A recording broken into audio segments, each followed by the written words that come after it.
Dave, no problem.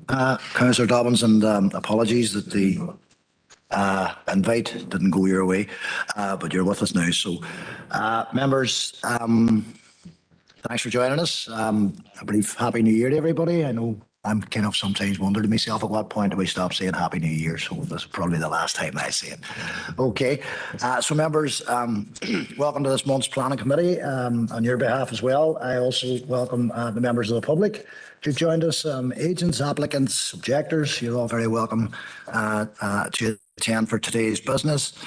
We have a number of items to get through, clearly. But before we move to the recommendations, etc., I'll ask the head of planning to read our notice, a summons of meeting, and then on to item number 2, members' attendance and apologies. Thank you, Chair. Members are hereby summoned to attend the monthly meeting of the Planning Committee, which will be a hybrid meeting conducted remotely via WebEx and also physically in the Chamber Guildhall on Wednesday, the 11th of January at 2 p.m. Alderman Alan Breslin. Here, Maura. Thank you. Alderman Keith Kerrigan. Here, Maura. Thanks, Keith. Alderman Drew Thompson. Here, Maura. Thank you, Drew. Councillor Jason Barr. Here, Maura. Thanks, Jason. Councillor Raymond Barr. Here, Maura. Thank you. In the Chamber, Councillor John Boyle. Here. In the Chamber, Councillor Angela Dobbins. Online, Maura. Thank you, Angela. Councillor Paul Gallagher. And Shaw.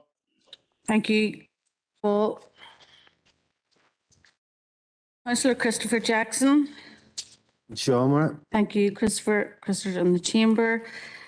Councillor Dan Kelly. And Shaw, Maura. Thank you. Councillor Patricia Logue. Show Maura. Thank you, Patricia. Councillor Kieran Maguire. Shaw, Maura. Thank you, Kieran. Councillor Philip McKinney. Here, Maura. The Chamber. Councillor Sean Mooney. Here. Also in the Chamber. And that's all present, Chair. Thank you.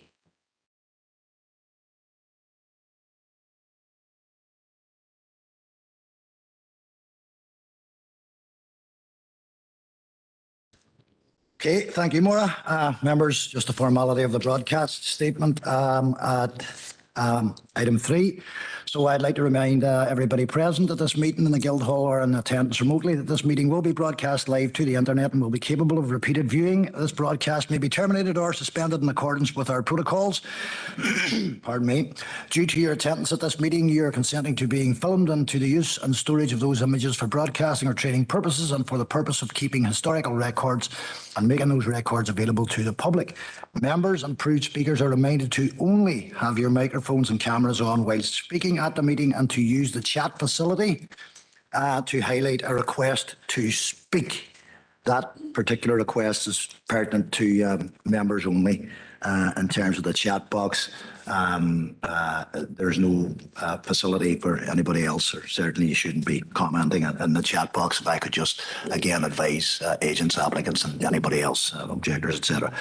Okay, so members, on to item number 4 and any declarations of interest. Nobody in the chamber, and I don't see anybody indicating in the chat box either. Maura, could we just also mark Councillor Maguire present online if we haven't already done so? Okay. Okay, no declarations of interest, members, and so we'll move on to chairperson's business. As is usually my wont, I don't have any personal chairperson's business that I wish to discuss. However, I'll pass over to the head of planning to run us through a number of matters that are pertinent to the agenda today. Okay, Maura. Chair, we have a number of site visit deferral requests. One relating to item 3 and item 4. They've come through yourself, Chair, and we have both discussed, and I would recommend that it would be helpful in the circumstances of those cases for members to visit the site. So that's 3 and 4, members. item 3 and 4 have been requested as site visit. I'll leave it back to you, Chair. Okay, members, so we will remove items 3 and 4 from the agenda for decision today. And we'll move on to the running order for today in light of those particular decisions. Bear with me a second.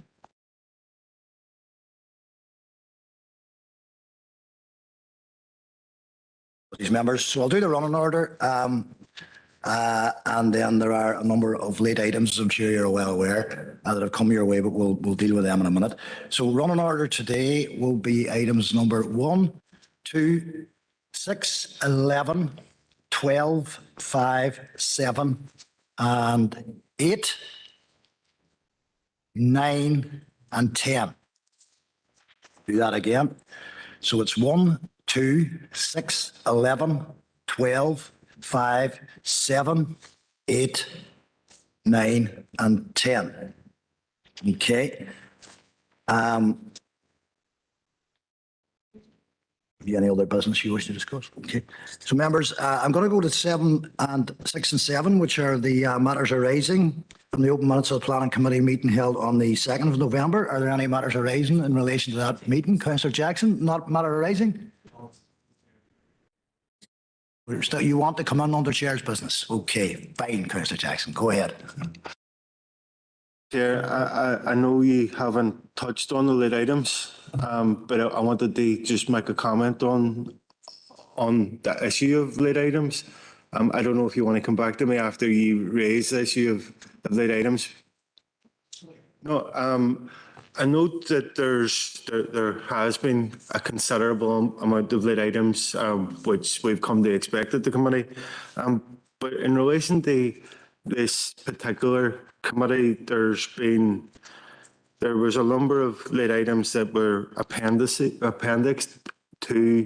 the WebEx papers that we were all issued. And I'm just, from a personal perspective, I found that extremely useful. In terms of bouncing back and referring to emails. So I know it only applies to the applications 1 and 2 in today's paper, but if it's any way possible that could become practice going forward, it would be extremely useful. Thank you, Chair. Yes, thank you, Councillor Jackson. I would concur with you. And actually, on the matter of late items, before I do go to the minutes, I should have afforded Maura the opportunity to talk us through those late items, and then we'll come back to giving you the opportunity and the time to look at them some more if you want to work us through those. Thanks, Chair. And Councillor Jackson, yes, those matters of late items that were attached to the WebEx were late items that were earlier, if you excuse the pun, than the others, which is why we were able to actually include those, so moving forward, Lois and I'll take note of that, and we'll try and use that mechanism as soon as we have stuff ready. We'll do it that way rather than emails, but unfortunately the others that are coming in, like for instance today even, we've no other way of doing that. We don't want to confuse you by sending another WebEx. Okay, thank you, Chair. Will I just proceed? Yeah. Members, we have a number of late items, and some of them relate to applications that have been deferred for site visits. So in this instance, I don't think I'll run through item 4 late items, but I will run through the others because you will have an opportunity then when the application's returned with all that information consolidated within the report the second time. So in terms of today and today's proceedings, we have 3 applications that have late items, item number 1, item 11 and item 12. Item 1, we have an email and image received from Mr. McGarvey on the 9th of January. We received further information today from the agent, which we've forwarded to yourselves. And we've also received further information back from Mr. McGarvey, and that's with yourselves. Item 11, we received an email from Councillor Declan Norris, and that was received on the 9th of January. You'll have that in your emails. And number 12, we also have email and images received from Kieran Martin on the 4th of January. And that's it. Chair, thank you very much. Thank you, Maura. So that's the late items. Remember, I suppose we've had the early late items, now we've got the late items. We'll give you, we obviously give everybody the opportunity to read those. But before we do that, if I could just work us through the matters arising from the previous planning committee of the 2nd of November. Are there any matters arising in relation to that? Councillor Dan Kelly. Chair, it's agenda item 7.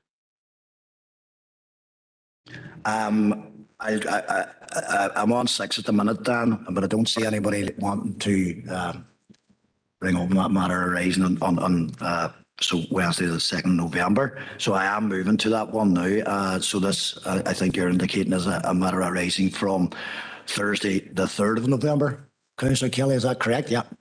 Thanks, Chair. It's Go just ahead. it's in relation to the new planning portal.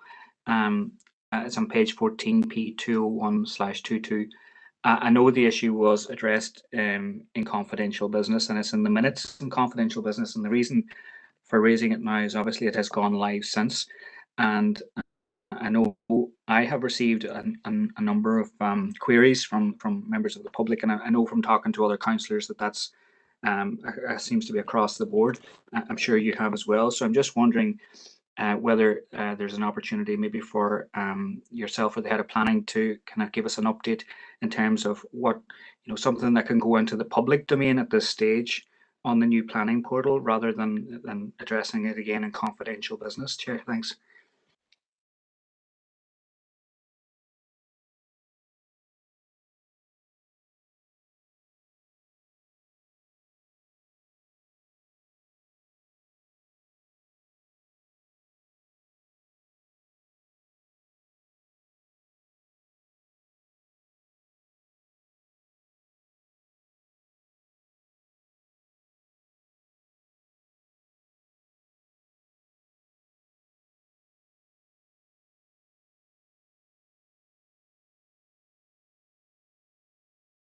Councillor Kelly, if you could forgive us, we're not quite sure what you're driving at.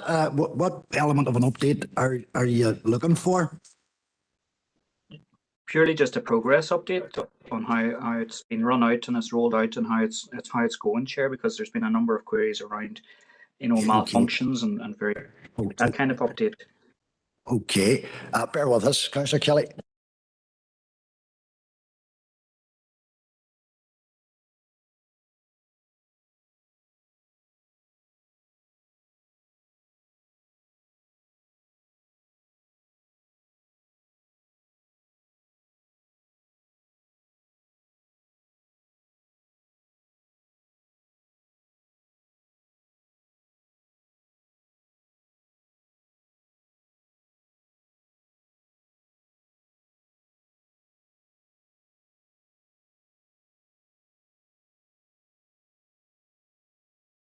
Mr. Kelly, I've been informed that it would be quite difficult to verbalise an update at this point. So my suggestion is that that we receive an update by way of a paper presented to the committee.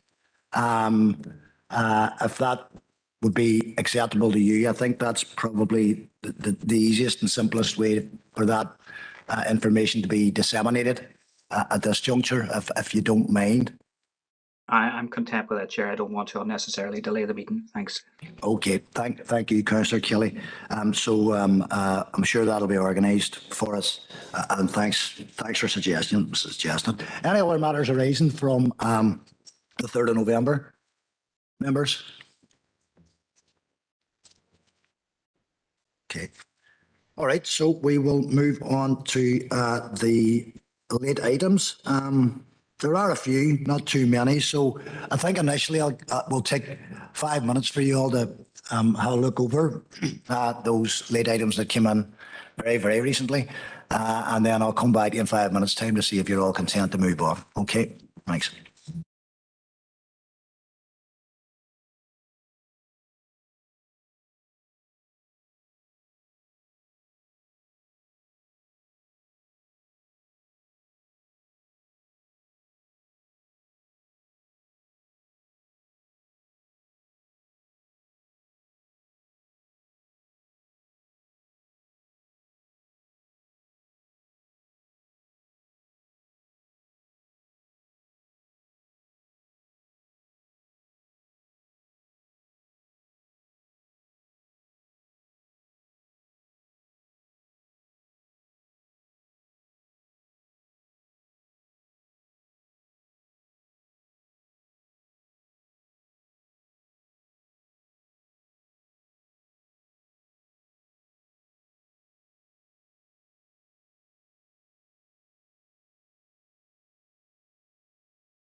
Okay, members, are you all content to move on to the first item on the agenda for decision here today?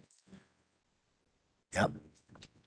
Okay, so without further ado, we will move to the first item for decision, which is item number 1, LA 11 2022-0278F.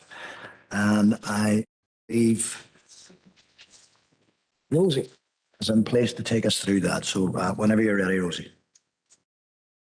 Thank you, Chair. Good afternoon, members. Item 1 is LA 11 2022-0278F, which proposes to Section 54 application to develop land without complying with conditions 23, which seeks the removal of a condition requiring the retention of existing single glazed Georgian multi-paned putty-fronted hardwood sliding sash windows to the listed buildings, except those that have been identified on drawing 20 revision 2 and 18 revision 3, and condition removal of condition 24, seeking the removal of the requirement that new windows shall be glazed Georgian multi-paned putty-fronted hardwood sliding sash windows, and these relate to planning application 11/2017-0862F for the hotel at Ebrington.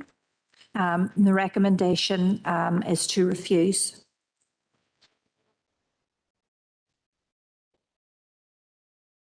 So these just a slide just showing the full wording of those two conditions. The summary, just a quick summary of the position. The application was previously before members for decision in July 2022 with an officer recommendation to refuse. So members voted not to accept the officer's recommendation, and the application was then notified to DFI. DFI issued a holding direction on the 5th of September 22 and advised and returned their response then on the 21st of November, advising council that DFI would not be calling the application before them for determination. And the reason being that the department was of the view that the application doesn't raise issues of such importance that its impact is considered to extend to a regional or sub-regional level, and that the holding direction was no longer in place and council could continue to process the application. So in the interim period then, council has received a number of objections on behalf of the Foyle Civic Trust and from the Historic Buildings Council, and these are appended to the planning reports before members. So the applications returned to committee today to advise the response of DFI and to allow members to consider the objections that have been received. Just in summary, in respect of the objections, these related to precedent, particularly allowing PVC windows in listed buildings, and it's considered that this would set a precedent not just for Ebrington but across the province. The objector is concerned that the applicant is proceeding to replace timber-framed windows with PVC before planning permission or listed building consent has been granted. There's concern regarding the position taken by DFI. Excuse me. The objector raised a case, was in Causeway Coast and Glens area that was comparable to that case, and that's set out in the information before members.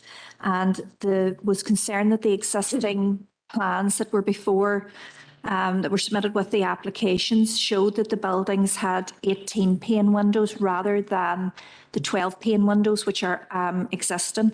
Mr. McGarvey submitted a number of photographs which show 12 pane windows in the buildings and not the 18 pane windows that were advised to through the planning application. So these are considered, the plans are considered to be misleading, and the 18 pane windows are considered to be overly fussy. So this photo in this slide just shows the clock tower building, and it is a wee bit far out, but it does have 12 pane windows. This was around the time the City of Culture application, or City of Culture was going on in the city. This photo was provided by Mr. Garvey, which basically shows that in the clock tower building, at the lower ground floor window there, that's a 12 pane window, one of the existing timber windows, and the window above that has now been replaced with the plastic PVC 18 frame window. We went back to the agent and just queried the discrepancy regarding the existing windows that were shown on plans, and today, or sorry, yesterday evening, today we received these amended plans showing the existing 12 pane windows, which are 6/6. So that's the existing elevation, and the proposed, which is now the 18 pane windows. At the bottom of that, the plan that was submitted by the agent, there were a number of photographs. And the agent advises that these are a sample of the buildings in the Ebrington complex, which illustrate the varied palette of sash window composition throughout the site, both in new timber frame windows and existing PVC. So there's no hard and fast rule. So officers then are returning the application today. We consider that the Clock Tower building is a very prominent key landmark building within the Ebrington site, and it's one of the most important buildings within the square and the wider Ebrington site, given its location. It's facing into the public space. Members, we return the application today with recommendation to refuse for the reasons that were previously provided in the planning report. Thank you. Thank you, Rosie. Members, we have a number of speakers for you to hear from today in relation to this item. So can I welcome in the first instance objectors to this application, and that's Mr. Paul McGarvey and Mr. Peter Tracy of the Foyle Civic Trust. Gentlemen, you're very welcome. Thanks for joining us. And if you'd like to address the committee, I give you that opportunity now. You'll have 5 minutes between you. So whenever you're ready. Thank you, Chairman. Can you hear me okay? That's loud and clear, yeah. Oh, good, good, good. And thanks to the committee for allowing us this opportunity. Okay, the as-existing drawings submitted by the architects for the front elevation of the listed buildings are fundamentally flawed. Whether this was intentional or a genuine error, and the fact that this was not noticed earlier, is irrelevant, as the architects confirmed in the P1 form that the information they provided was correct. It clearly was not. The as-existing elevations incorrectly show 18-paned windows, but the corrective 12-paned windows were installed in about 2012 and were still in place at the time of the planning applications. The timber windows were publicly funded by the Executive Office at a cost of about £50,000. These perfectly good windows were replaced by the developer in October 22 without planning or listed building approval, and now look ridiculous when viewed in context with buildings along the south side of the square. There are about 50 windows on the front elevation of buildings 67 to 69, and thus there are now about 900 panes here rather than the 600 panes which existed up until October 22. This has resulted in a significant change in character to the listed frontage and are contrary to the Ebrington development framework. They represent an earlier architectural period, not the correct Georgian period. The developer modelled them on the plastic windows to the buildings along the north side of the square, but these were installed in the 1980s and due to their poor proportions and material, will soon be replaced by the Executive Office with 12-paned timber windows. There are no plastic windows, for example, in the Guildhall, Bishopsgate Hotel, or Shipquay Hotel. Why? Because they are all unique listed buildings. In fact, the Beach Hill Hotel owners were compelled to replace their plastic basement windows with timber under HSBC legislation only a few years ago. If approved, this application will send out confusing and dangerous messages to owners of all listed buildings. When Council voted in favour of the plastic 18-pane windows in July 22, they based their decision on false and misleading information provided by the architects, and thus the applications require reassessment not only by Council, but also by HEBC, HED and DFI. The developer has no grounds for sympathy as the current application should be declared null and void as his agent provided incorrect critical information at the relevant planning application stages. This includes the 2017 application. He has changed the windows at his own risk on a listed building before a planning decision has been issued.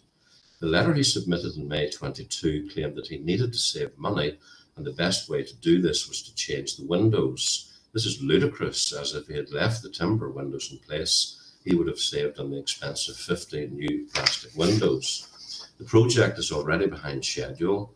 If the responsible decision is now taken to reinstate the 12 timber-paned windows, therefore inducing further delays, then this is the developer's problem for seeking and implementing their removal.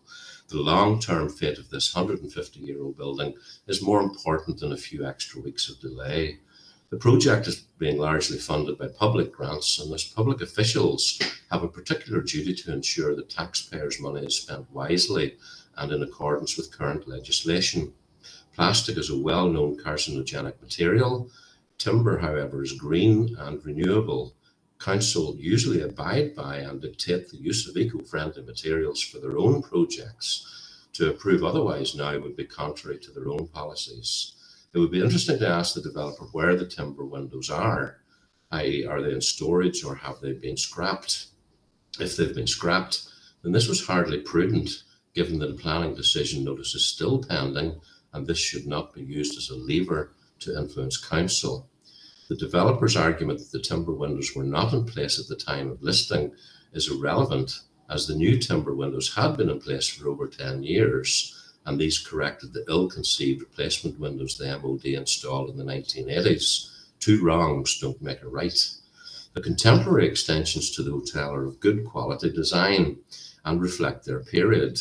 All the more reason to fully respect the Georgian period of these listed buildings and not to introduce alien materials or incorrectly proportioned panes.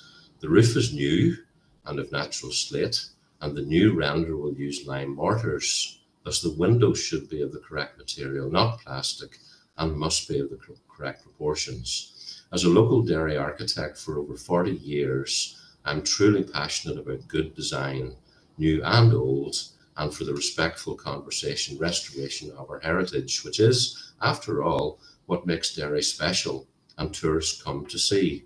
We will set a very bad example if the current applications are approved. Our heritage and listed buildings require specialist knowledge on how they should be faithfully adapted to preserve their unique identity. Foyle Civic Trust are experts in this field and are willing to have an urgent meeting with Council to help you with this particular critical decision. And if I have time, I've just seen this drawing this morning, and the architects provided, if you notice, it says proposed front elevation, and in brackets, as per permissions, it lists the 2017 approvals, but it also lists the current applications and classes them as permissions. That's not the case. These applications have not been approved yet, and I would question the validity of the 2017 applications, as by their own admission, the architects show that they've completely misled everybody regarding the existing elevations that persisted in 2017 and Excuse me, sorry, 2022 Mr. when the Mc- applications were listed. Sorry, Mr. McGarvey, your 5 minutes speaking rights is now complete. That's fine. Thank you for listening to me. Thank you, Mr. McGarvey. So members, you've heard from the objectors there. There's your opportunity clearly to address any of the matters that you've heard. So I'll open it up to the floor if anybody's got any questions for Mr. McGarvey or indeed Mr. Tracy.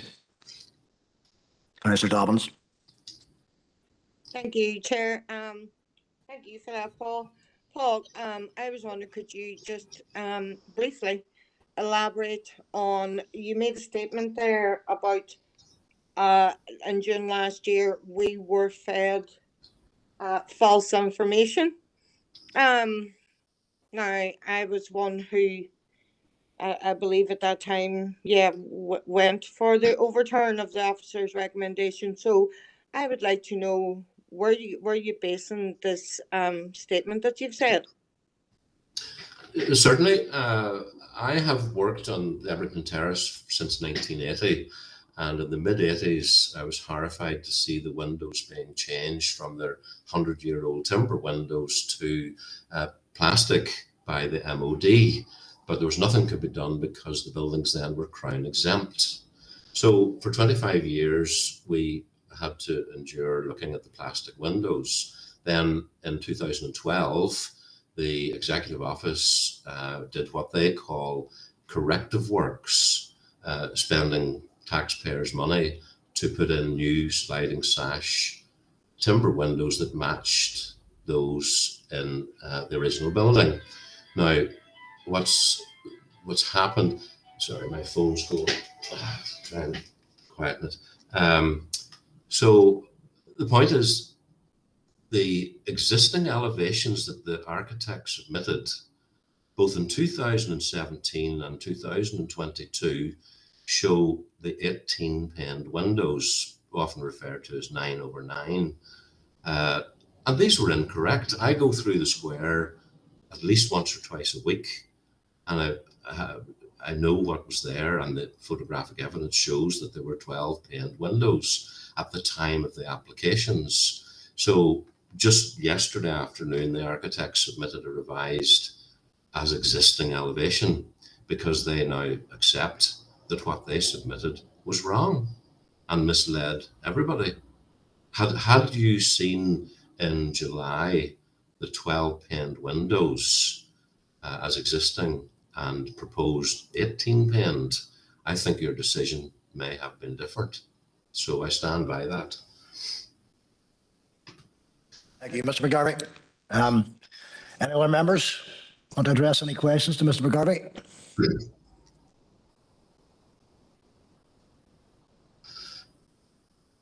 Okay, thank you, Mr. McGarvey.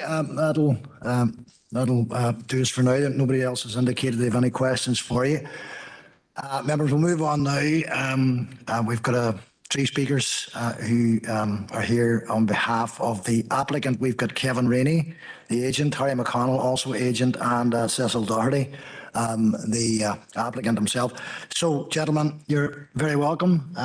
Thanks for joining us this afternoon. And again, similar to the previous speaker, you've got 5 minutes to address the committee with whatever you feel appropriate at this point. And then we'll open it up for any questions. So whenever you're ready.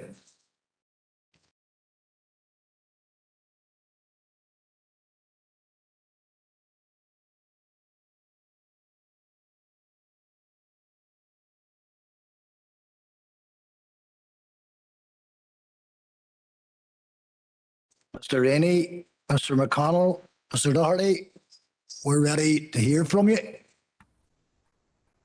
Hello, Chair. Can you hear us? I'm hearing someone. Who is that? Sorry, Chair. My name is Harry McConnell from RPP Architects. We're the applicant. Okay, Harry. If you're ready to address the committee, I invite you to do so now, and you'll have 5 minutes. Thank you, Chair. Good afternoon, members. I'm joined by Cecil Doherty, who is one of the investors and representing the local investors for the project for Ebrington. Obviously, we presented, has been elaborated already back in mid-2022, and we are very gratified that both the council and subsequently DFI have agreed with the council's decision, or at least do not feel that the decision in any way sets a precedent or in any way damages legislation currently. I don't really want to rehash what we presented in front of you, but I would like to pick up obviously on a number of the points that the objectors have raised. I think that's probably more prudent. So forgive me, I don't have a prepared speech. In the first instance, I would take just one point, that the idea that somehow that this is public money that is being spent on this building. The current price tag for this scheme is £16 million, of which less than £2 million is public money. And that's the very first instance. We'd just like to put that on record, and that is public record and can be verified anywhere. So this is very much private money being put forward in Derry to open up a hotel in a building and bring the building back to life. The second thing we point out is that, as we highlighted at the time, this building was listed with UPVC windows, and as such, the inclusion and the approval for the UPVC windows today, hopefully, will not set a precedent. It's unique, and that has been recognized by DFI also in the fact that this building was listed with UPVC, and therefore other building owners cannot use this as a precedent. In relation to the drawings, and I think this is obviously a key point for us. So what is being referred to is that the drawings that we put in front of you in terms of the proposals of what we asked for permission for are entirely accurate. And that is a 9/9 pane window. The drawings that the objector are referring to is what on our drawings were referred to as the existing condition. And at the time of the application in 2017, we had taken that information from documents that were provided. Yeah. And yes, those windows were the original or the previously fitted plastic windows rather than the 6/6 timber windows. But we'd highlight two things in relation to that, or one very important thing. The objector has identified, and actually in the planning, this is a Georgian building. It's not Victorian. And in Georgian windows, it was before the allowance of larger panes and primarily the more rectilinear glass. So we felt, to be honest with you, that the square pane was more in keeping with the original Georgian of the building. In fact, the horn detail on the windows that were put in is a Victorian affectation that was introduced in the mid-19th century to make up for the fact that the new glass technology increased the size of the glass panes. But to be honest with you, we don't really want to get into the detail of what is Georgian and what is Victorian and what's the detail. The issue here is that the drawings that we presented had of the existing did have a 6/6 rather than a 9/9.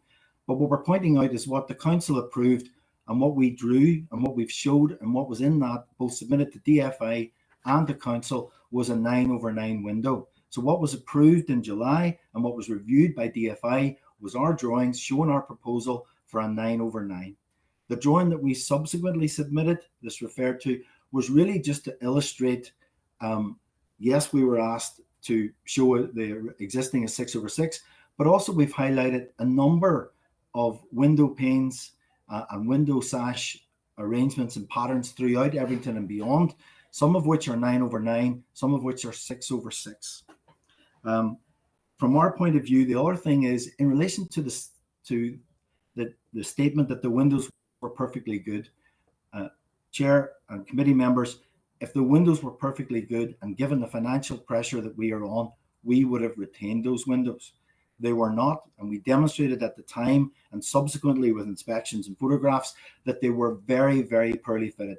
They were an existing window, all of which were the same size and none of which fitted the openings that were there. And we have the photographic evidence to show that.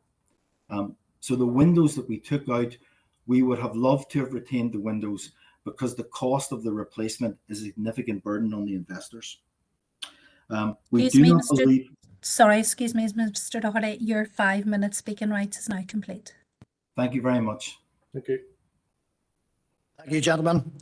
Again, similar to the objector, I'm going to open it up to the floor here for any questions that members of the planning committee would want to direct to you. So members, over to yourselves again for any questions for Mr. McConnell, Mr. Doherty or Mr. Rainey. Councillor Dobbins.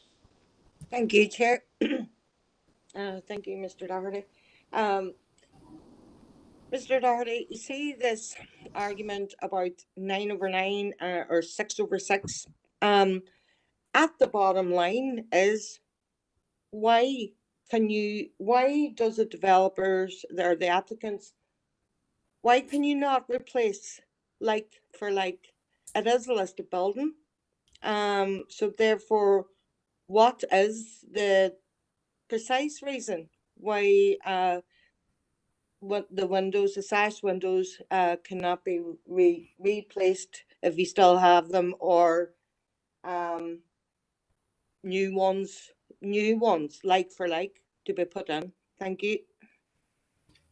Thank you, Councillor Dobbins. It's Harry McConnell here from RPP, the architects. It's a perfectly reasonable question. It's a very good question, and the main issue is cost and the condition of the existing windows. So this is a £16 million project, and that will be hopefully the final bill when we get to the end of June, when we hope to have the hotel ready. When we started the project, the anticipated final bill, we hope to be 12.5 million. And we are in an instance of rapid inflation within the construction industry in particular, and it has been for the last 12 months. And we've been dealing with that, which is incredibly difficult. And we know the council are obviously aware of that in your own efforts to seek funding for other projects and just generally. The windows themselves that were in place did not fit.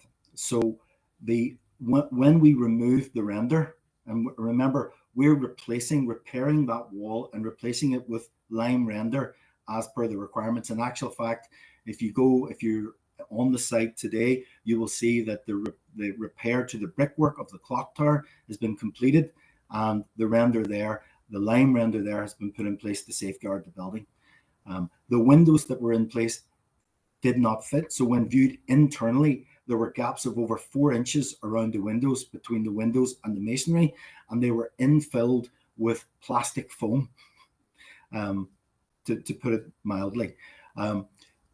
If you look at what we're trying to do, even on the clock tower itself, so when we removed the concrete render that was on the clock tower, we found underneath that the brickwork had been completely decimated in the past, and we had to rebuild sections of the clock tower itself in order then to do the new render, all of which are costs, all of which, and I'm sure Mr. McGarvey would agree, when you're dealing with listed buildings, there is always contingencies. We always have to have a contingency because it's very difficult. But in this instance, this building has been very difficult. So we have had to stitch floors into the externals of the building. We've had to rebuild sections internally within the building. We've had to complete rot treatment on a vast number of timbers. We've had to, and this is all on top of the work that SIB had done to stabilize the building prior to us taking possession of it. People recall this building had no floors within it. The roof internally was in very poor condition. It was flooded with rot to the fact that the existing floors had to be removed.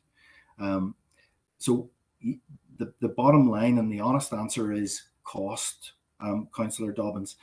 The replacement of the new timber sash single glazed windows with the new secondary glazing, which we would have to have put behind it in order to provide the thermal and acoustic performance, was just not possible in the current financial climate. And it's why we brought this to council. There's one other point I would like to address, if you would allow. The objectors are correct.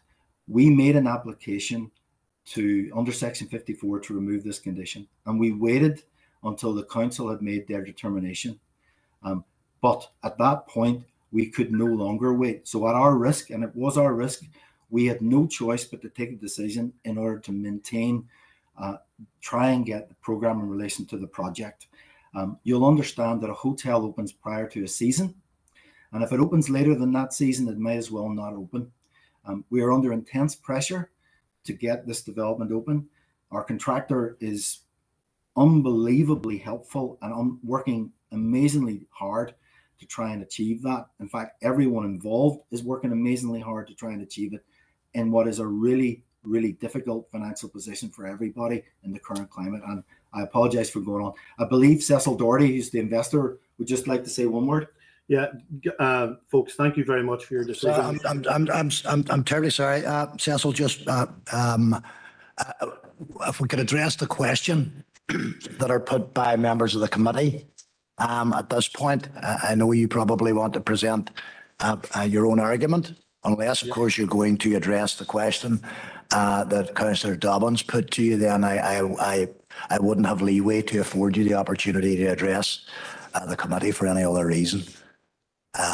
Those are part and parcel. Mr. McConnell has addressed a specific question, but it's an actual error to say that we're behind schedule. That no one can assume that we are opening.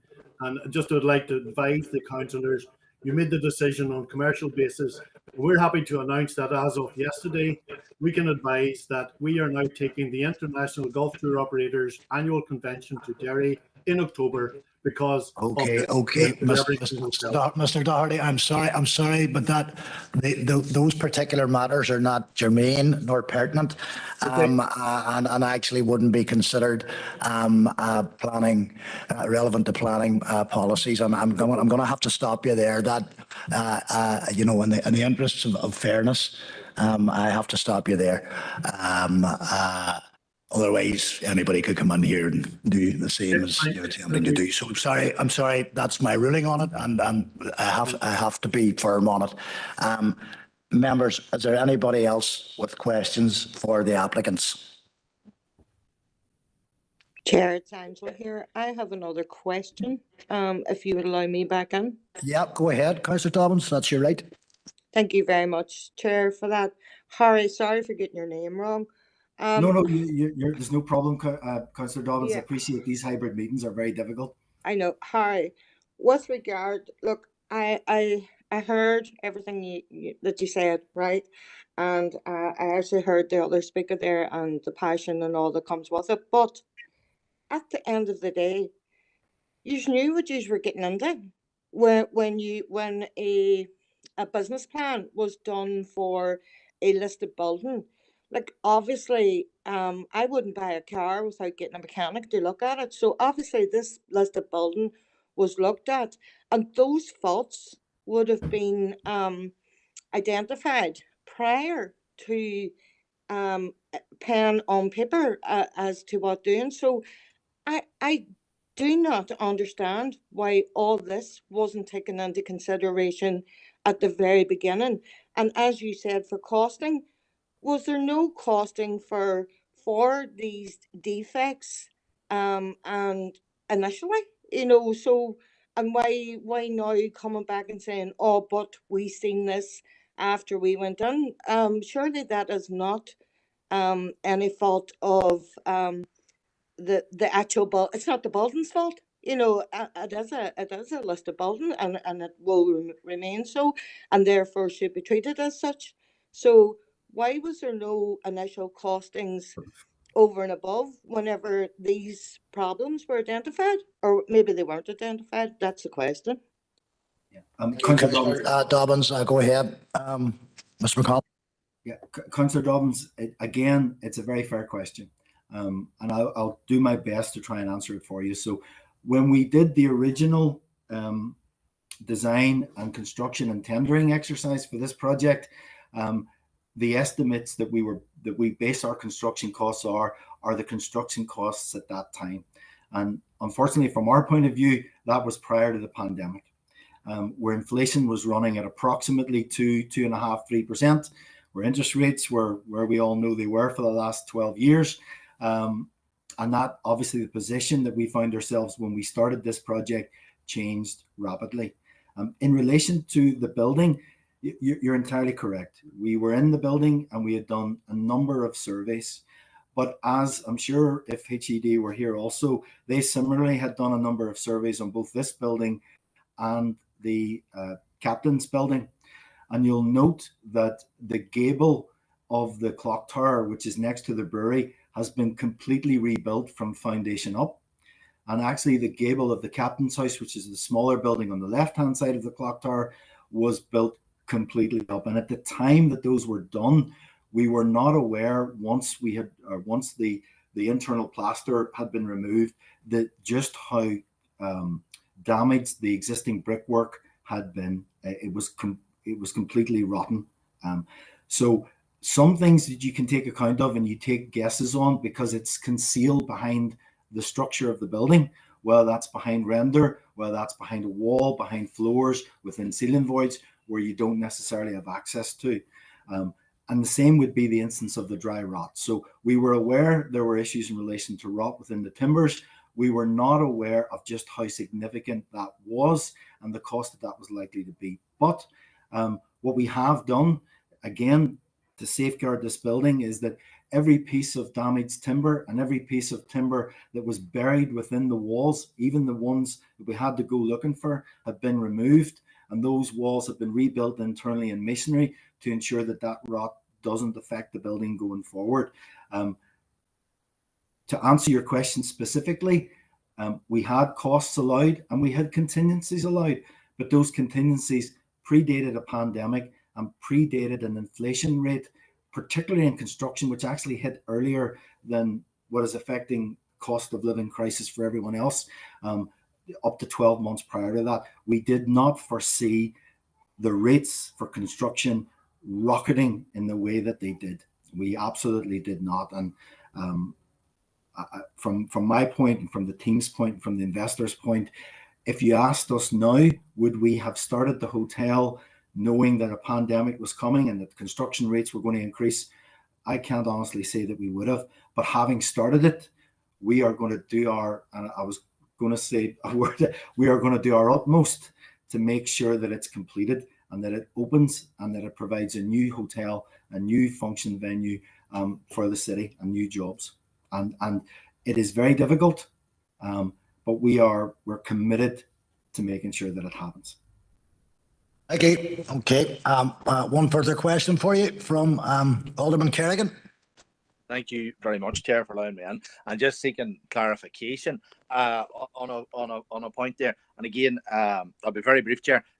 In regards to, you have kind of touched on most of it there, to be fair. I was going to, in regards to the costings and what you would put in as a contingency. But as you have touched on then, the way materials have risen over this last number of years with inflation and just the cost in particular, and you have made mention of your contractor and how he has been able to work with you, but there has been major impacts there, which every construction has taken, which has had every major construction project, because there's big costs involved in your project and all those larger projects. The costs have obviously rocketed more so. So again, that's an aspect you have touched on there. I was seeking to clarify that. And again, it would be a fair point. I'm just seeking your clarification, particularly with an older building. You don't know until you start getting into the project and start into the work as to what is salvageable or what would be just wouldn't be able to be salvaged, or what you would need to replace to a greater scale, because those older buildings, you just don't know until you start into that digging and start into that hooking and stripping things down. So I'm just commenting that would be fair comment. So therefore the cost. And just the point on it. Alderman Kerrigan, Alderman Kerrigan, sorry for interrupting you, but I'm actually waiting for you to ask a question, and I haven't heard a question at this point. Just come until it now. Go ahead, Alderman Kerrigan. In regards to your windows there, you had made mention on your opinion, because apologies here, Chair, my mod gov here is no longer letting me into my planning pack, so I don't have access to it anymore. I had it earlier this morning, but I cannot get into it, and I've been on to IT, so I can't get back into the pack myself to look in case this is answered. In your opinion here, the style of windows which you have selected are the correct for the correct period, isn't that? And just confirming that, because I know the previous speakers have mentioned that, between Georgian and Victorian, you're content that the windows are from the correct period for that. So just seeking that clarification. Thank you very much. Go ahead, Harry. Yes, Councillor. So in the Georgian period, which is actually the earlier period, the Victorian period follows. This building dates to around late 1830s, which would have been the Georgian period before Victoria's reign. The technology for glazing during the Victorian period changed and became more industrial, and the larger panes became more prevalent. So that's where you got larger panes, more glass, smaller glazing bars, but the windows themselves became heavier. And what was added to that was the unique nature of the horn. Now, you can see on the bottom, I don't know if you can pick it up, but there is a little horn detail to the base of the upper sash. And that was a very inventive Victorian modification that increased the strength of the sash in order to take that extra weight of the glass. The actual Georgian and earlier, the windows were smaller because the glass was handmade and it was much more difficult. So we actually feel that the 9/9 is more appropriate than the 6/6 below, because that, we think, reflects a Victorian period. But Councillor, in fairness to the objectors also, there is no hard and fast rule of whether a pane or whether a window is 9/9 or 6/6. The windows that the MOD put in were 9/9. The windows that were put in under the contract that was mentioned were 6/6. The windows that we put in front of the council back in June of last year, we indicated 9/9 because we honestly felt that they were appropriate. At that point, neither HED nor anyone objected to the 9/9 that was put in place. And during that meeting, HED, we did discuss at length, and I don't know if you'll recall, the pros and cons, but at no point did anyone object to the 9/9 format. And we feel that that is something which is a bit disingenuous, to be honest, to bring in at this point. We accept that the big consideration here is the fact that we are seeking to remove conditions which allow us to install UPVC windows.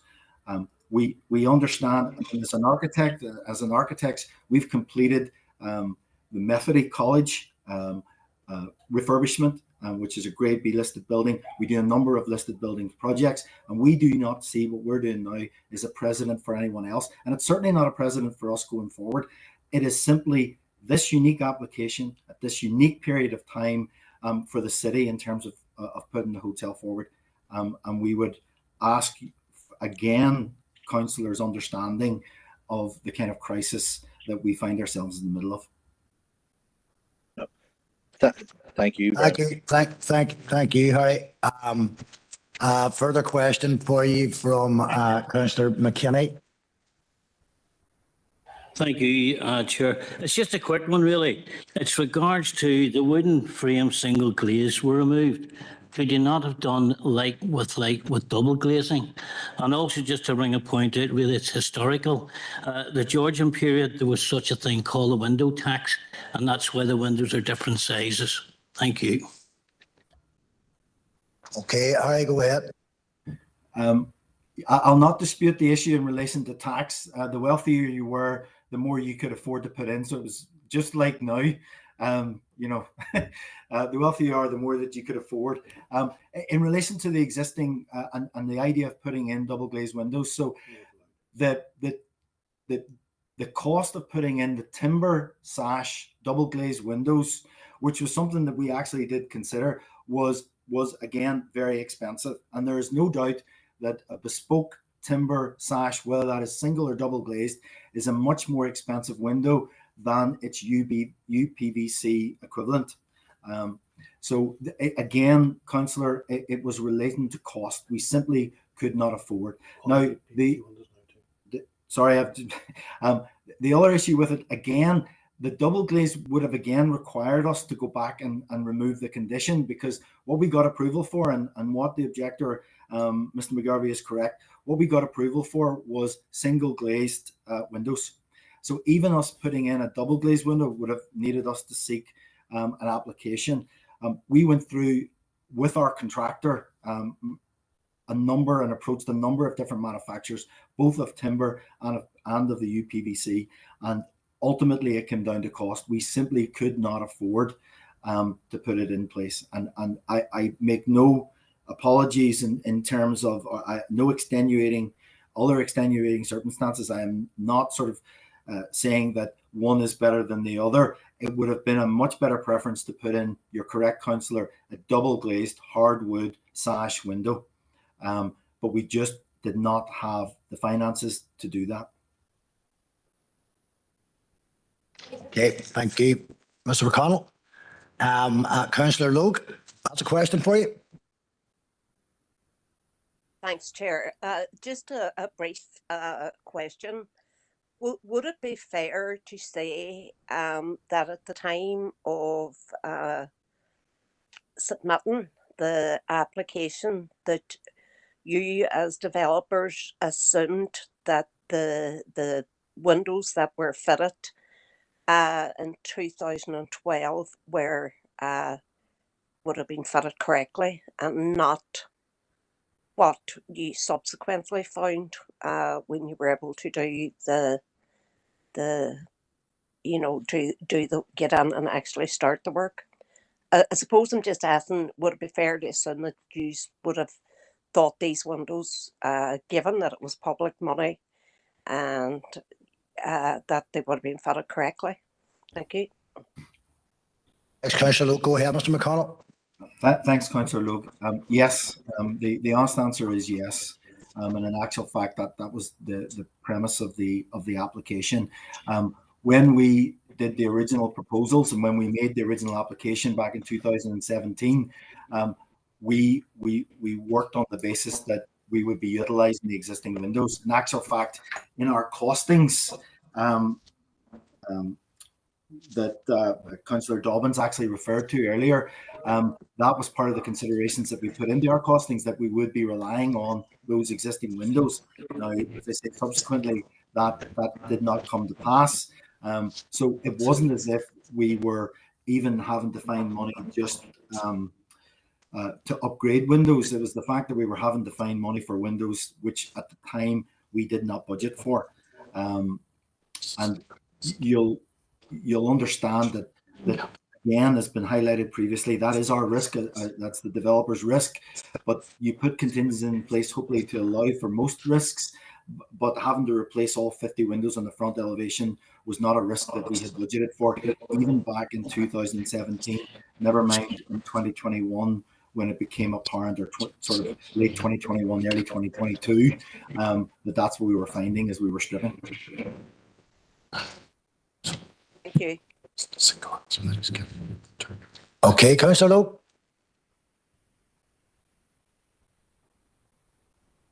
Okay, I suppose just to clarify, in effect, what we're saying here is whoever put the windows in 2012 on behalf of the Executive Office didn't do a very good job, but you might have expected that they would have done a proper job. Would that be fair to say?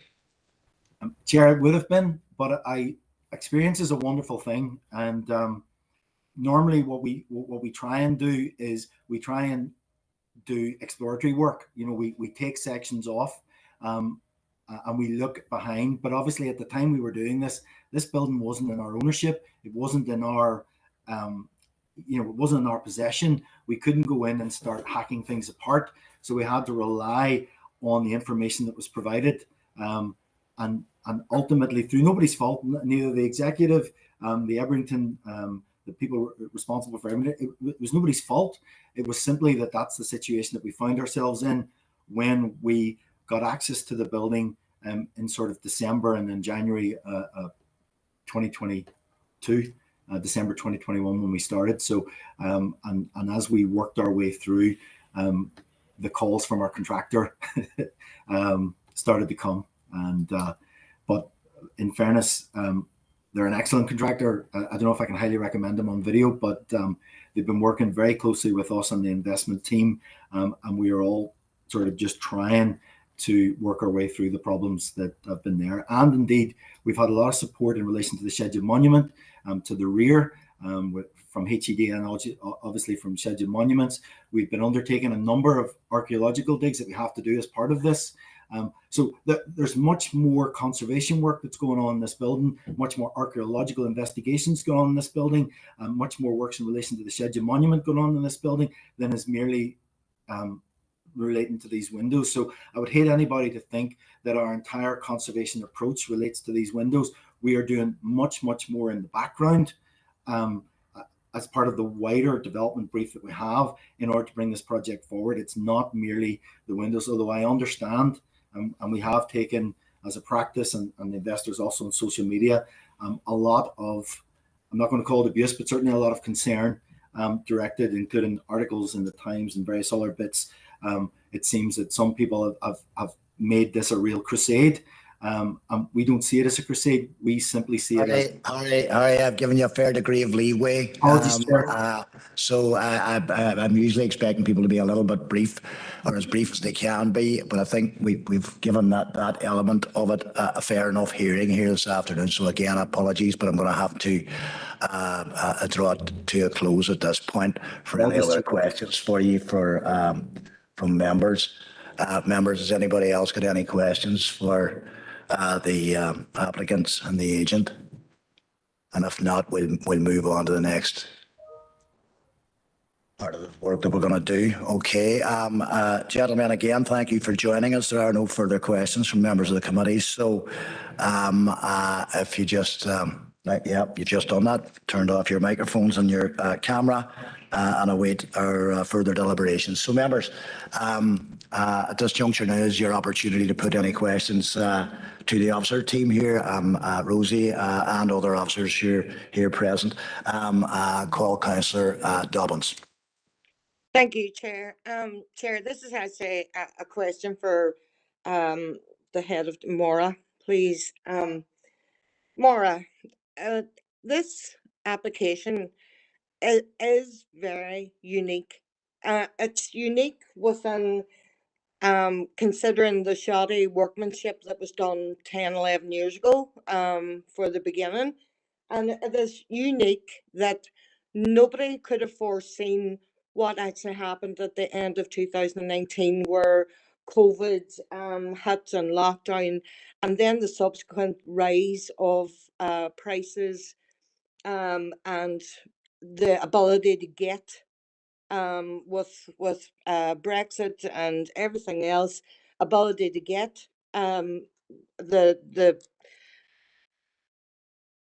the windows that would be required for this heritage building, this listed building. So therefore, my question is, it all stacks up with the uniqueness of this application. So in my view, it wouldn't be setting a precedence for others further down the line to come in and say they can put whatever they want.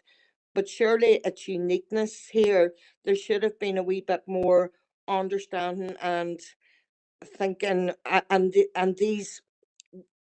this uniqueness, those things that I've just mentioned, actually taken into the equation when the consideration was put forward by the officer.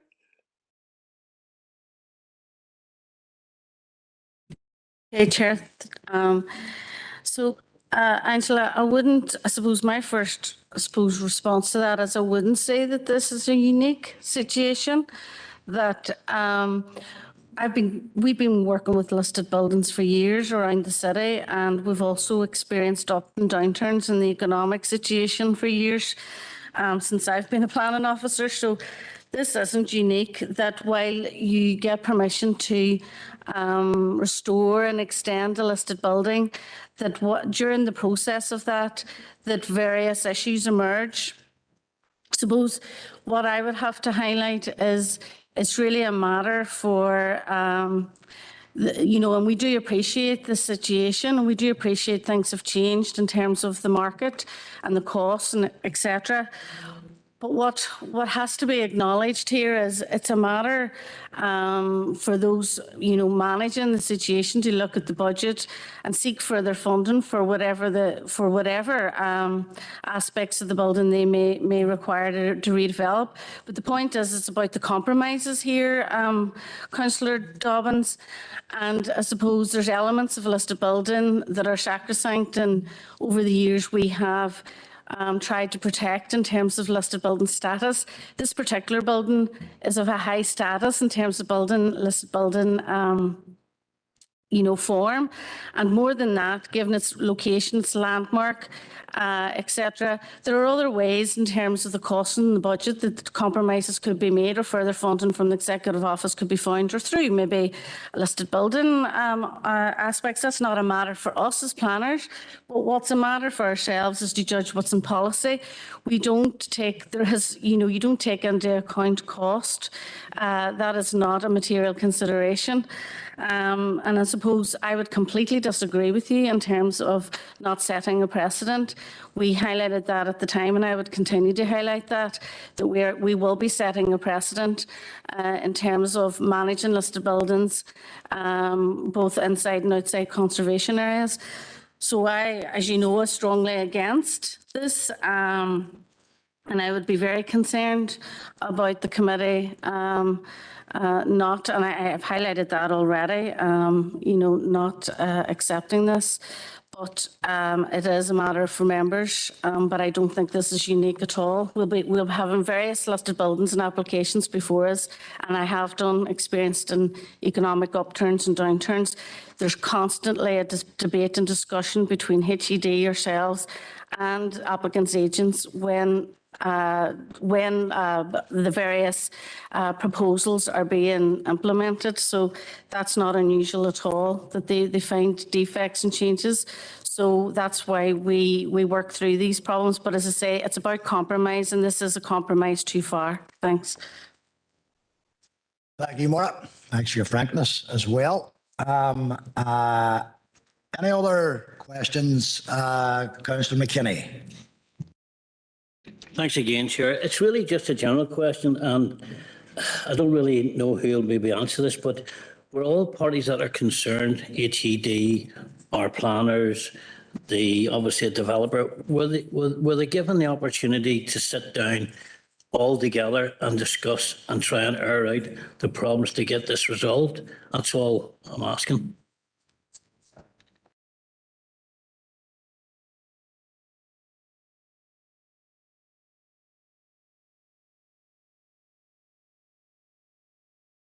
From my understanding, Councillor McKinney, obviously HED would have come back with issues and planning officers would have raised those issues, and as normal there would have been various options looked at, but it was clear that the developer obviously had considered these things before and wanted to go ahead to committee with the position, you know, that they had. Given it's obviously clear the agent talked about costs and that was their position and wanted to get a decision from committee before looking at alternatives. Okay. Anybody else, any questions for the officer team here?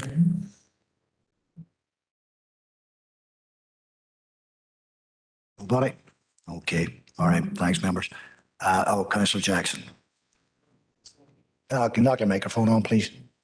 I don't have a question, Chair, so if there's anybody that would have a question. I think we've established at this point, Councillor Jackson, that nobody has any further questions. So yeah, go ahead. Well, I suppose listening to everything that's been said, I suppose I just want to firstly point out that I'm pleased to see DFI come to the decision that they have and that they've recognised that this committee is the relevant authority to take decisions in relation to this. You know, we have quite a few, quite a rich historic fabric within our city and district, and it wasn't too long ago that we as a council set up an actual working group to look at another iconic building within our city. And I only wish that the owners of that particular building on Austin's went to the same lengths to safeguard that historic building that these owners have taken, because it has been demonstrated, and I would walk through Ebrington Square very regularly, and it's great to see the work that's been carried out at the Clock Tower building at this hotel site, and you can see the lengths that the contractor has went to restore and safeguard that building. But taking on board everything that's been said, and I appreciate the advice from our head of planning, but I do see this building as unique. This application is unique. First and foremost, this building was listed whilst it had UPVC windows in place. That in itself should guard against any precedent. The other element that hasn't been touched on is when we look at each application, we look at them at each application on its individual merits. This application, dividing or joining two historic buildings, is a modern extension, and so this is something that fits within. It's not exactly a restoration project. This is something that's developing and repurposing an old historic building and taking into consideration the modern extension that sits right slap bang in the middle of this application. I don't see how these windows, UPVC windows, take anything away from the listing or the fabric of the building. So with that in mind, I do propose that we don't accept the officer's recommendation and we approve the application that's in front of us. Thank you. Thank you, Councillor Jackson. So there, members, you've heard Councillor Jackson's view on this, and there is a proposal from Councillor Jackson that we don't go with the officer recommendation on this particular occasion. Is there anyone who will be prepared to second that proposal? Councillor Mooney? Yes, Chair, I'm content to second Councillor Jackson's proposal. I've listened intently, as I did in July, to the first application that came before this committee, and then obviously in the interim, DFI have come back and said that they were content for this committee to look at the application and for us to and for the council to go ahead with the application. In the interim, we've received new objections, but again today I've listened intently to both sides of the argument. But I was more impressed, and I was not impressed, but I was taking on board Mr. McConnell's evidence before our committee, primarily because he's architect on site, and he did give quite extensive information as to experience and the knowledge that he has on that present site and what they had to do to bring that building back on track and to sort of bring it to where it is today. Fortunately, from what I can see, the case made today was that the windows that existing windows aren't fit for purpose, and essentially to replace like for like will be far too prohibitive on the applicants. And on that basis, I haven't heard anything else that tracks on that. But essentially, I haven't heard enough to persuade me that I should change my mind from the previous decision. So, like that, that's why I'm seconding Councillor Jackson's application. Thank you, Chair. Thank you, Councillor Mooney. Councillor Mooney, if you want to knock your microphone up. Okay, members. So, Councillor Dobbins, you're making an inquiry about conditions. Councillor Dobbins, I'll invite you to put that forward as an observation or a question to the officers before we do move to a vote. Yeah, I'm just, I can't say I'm reading the room, but I'm feeling the room. And I was just wondering, can there be conditions, to stipulate that that if the officer's recommendation is overturned as proposed and seconded, that condition that the windows that will be replaced will be as near as like for like, that every avenue will be looked upon to make sure, that the listed building and its heritage will not be. Councillor Dobbins, I'm going to save you some time because that's kind of the point of what we're debating here, and that's the decision that we're coming to. And to my mind, and the officers are more or less informing me of that I'm correct, but effectively you can't replace like for like in inverted commas with a condition, because the types of windows that we're talking about are so far apart from, it's either wood or it's UPVC, and there's no like for like in that regard, I would imagine. Okay, Chair, thanks. Yeah, it's basically it would be proposing the complete opposite. So, sorry for interrupting, Councillor Dobbins, but in the interests of moving ourselves forward, nobody seems to think that could be conditioned in that manner. So, members, there's a proposal from Councillor Jackson, seconded by Councillor Mooney, for an overturning of the refusal recommendation. I'm going to ask Maura to take us through the vote. Thank you, Chair. Remember, this is item 1, not to accept the officer's recommendation. Alderman Alan Breslin. For. Alderman Keith Kerrigan. For, Maura. Thank you. Alderman Drew Thompson. For, Maura. Thank you. Councillor Jason Barr. For. Thank you. Councillor Raymond Barr. For. Thank you. Councillor John Boyd. For. Thank you. Councillor Angela Dobbins. Or more. Thank you. Councillor Paul Gallagher.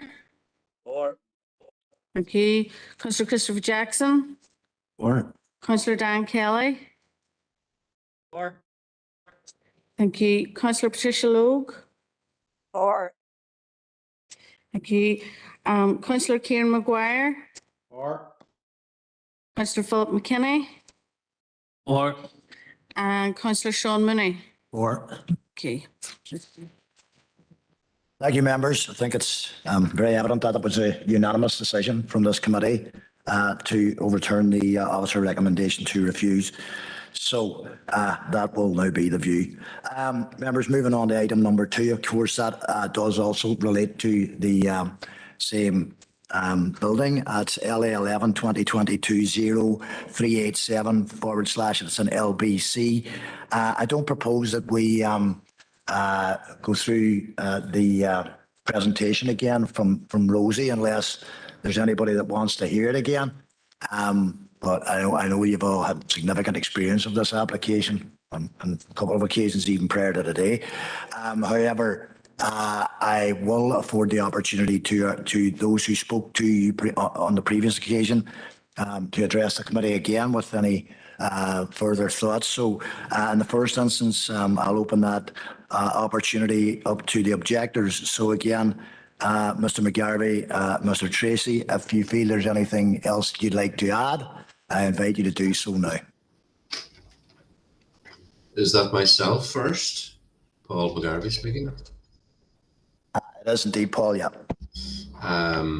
The applicants certainly got quite a bit of time there to elaborate, and it was very frustrating for me not to be able to fill in a few gaps.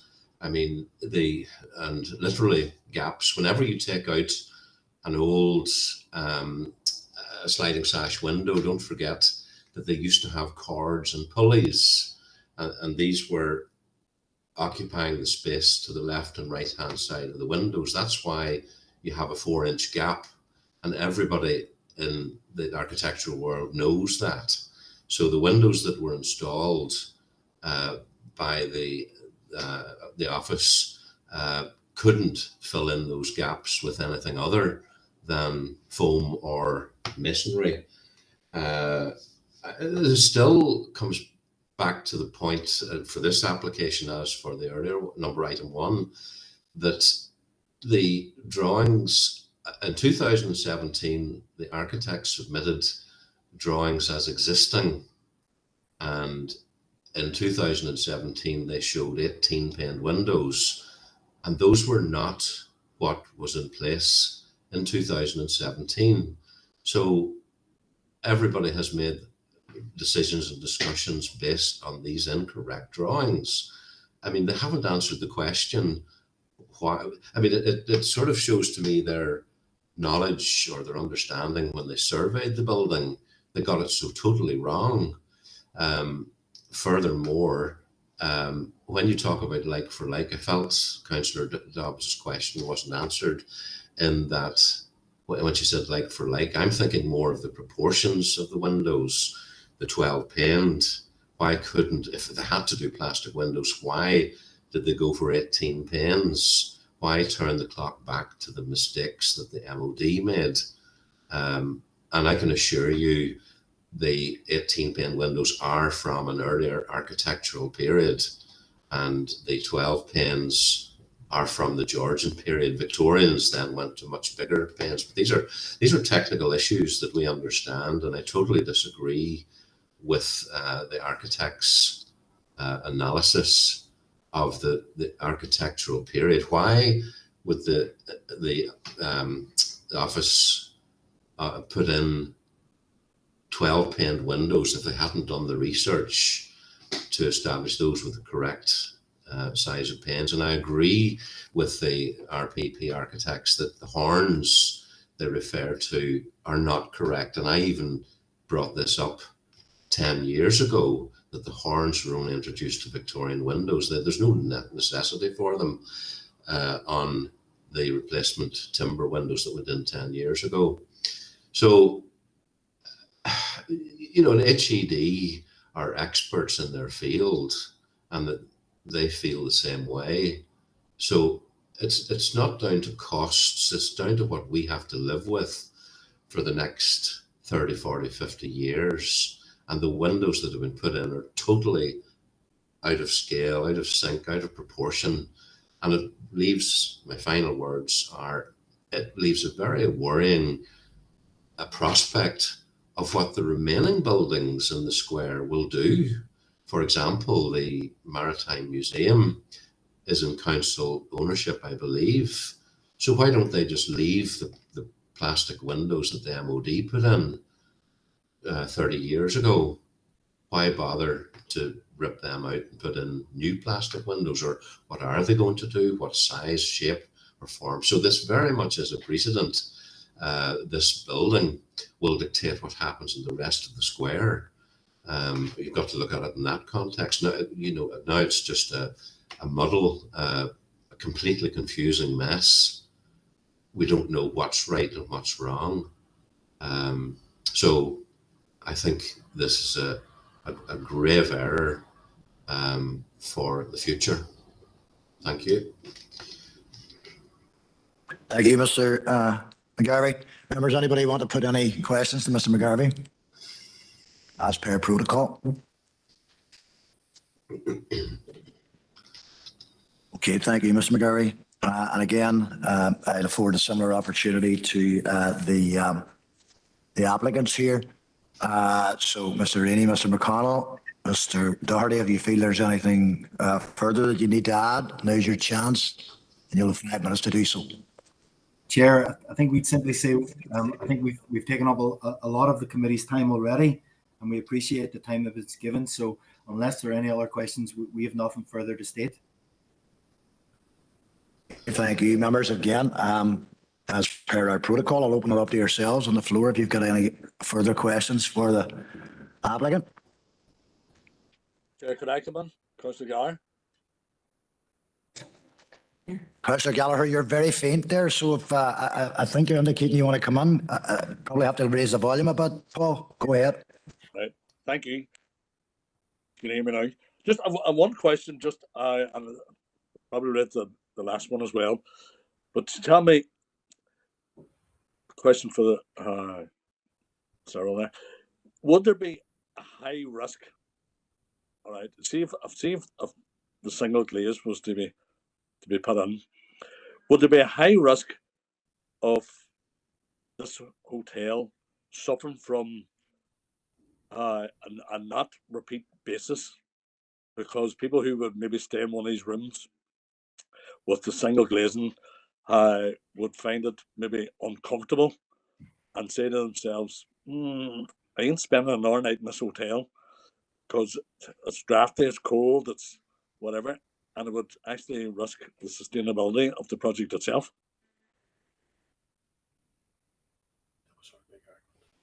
Is that you, Councillor Gallagher? As I said, you were coming through quite faintly there, I think. So, see what I'm basically saying there is there would be a great risk of repeat business. Chair, Okay.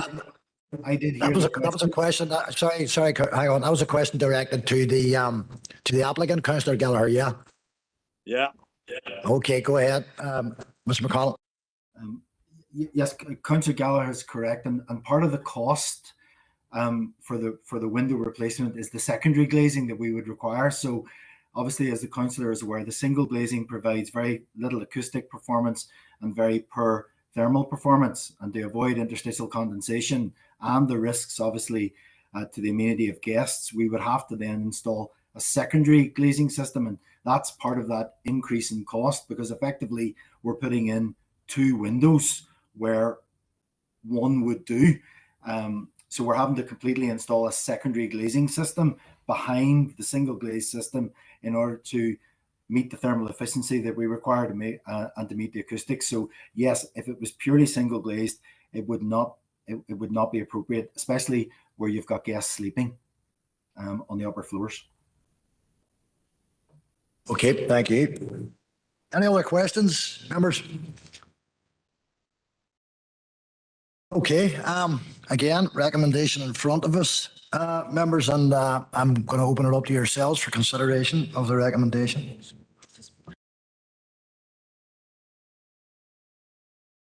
Sorry, I really actually shouldn't have done that, members, because I need to afford you the opportunity to ask officers any further questions that you might wish to address in relation to the second application. Apologies, got myself a little bit ahead of myself there. Any questions for the officers? No. Okay. So we do now, of course, have a recommendation in front of us, members. So again, I'll open it up to the floor.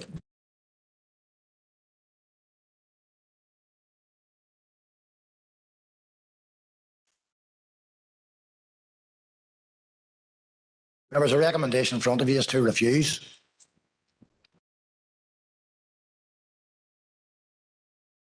Councillor Jackson. Chair, for the reasons outlined in the previous application, I'm proposing that we overturn or we don't accept the officer's recommendation to refuse, and we approve the application. Thank you. Okay, thank you, Councillor Jackson. Seconder required for that, Councillor McKinney. So we have a proposal from Councillor Jackson, seconded by Councillor McKinney, to overturn the recommendation in front of you. And again, I'll ask Maura, the head of planning, Maura Fox, to take us through that vote.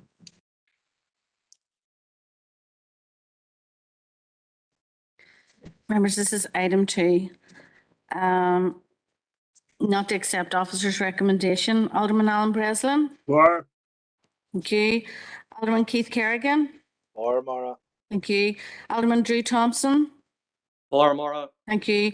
Councillor Jason Barr. For. Thanks. Raymond Barr. Councillor John Boyle. For. Councillor Angela Dobbins. For more. Councillor Paul Gallagher. For. Councillor Christopher Jackson. For. Councillor Dan Kelly. For. Councillor Patricia Logue. For. Councillor Kieran Maguire. For. Councillor Philip McKinney. For. Councillor Sean Mooney. Thanks. Unanimous. Thank you, Maura. And again, members, like the last vote, that's a unanimous decision from this committee.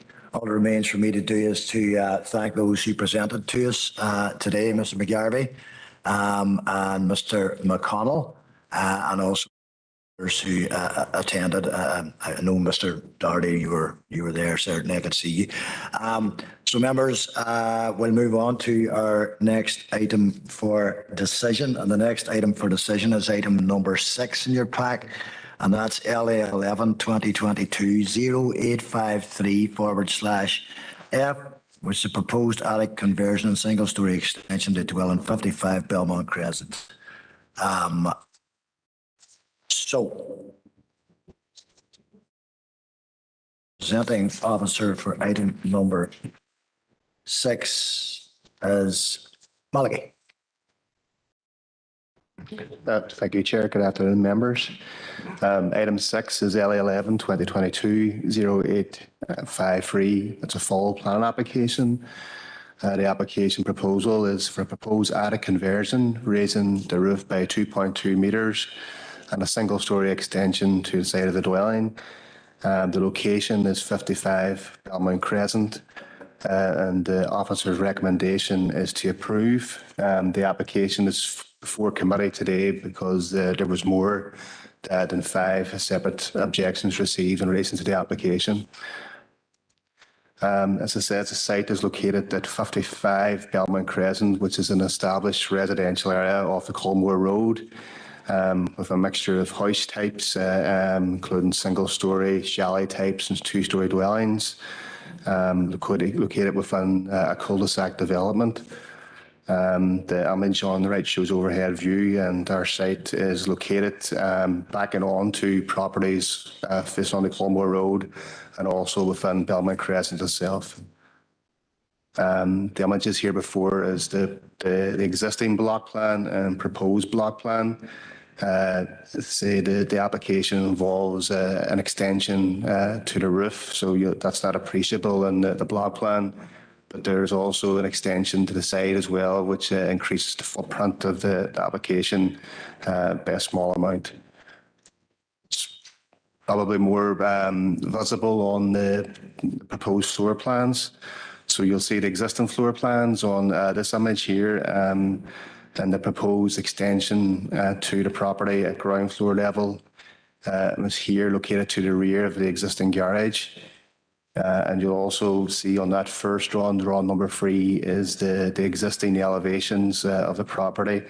It's a single-story property, again with a single-story garage attached, and a fairly good-sized plot as well. So again, we've just shown the existing drawings again in side by side with the proposed drawings.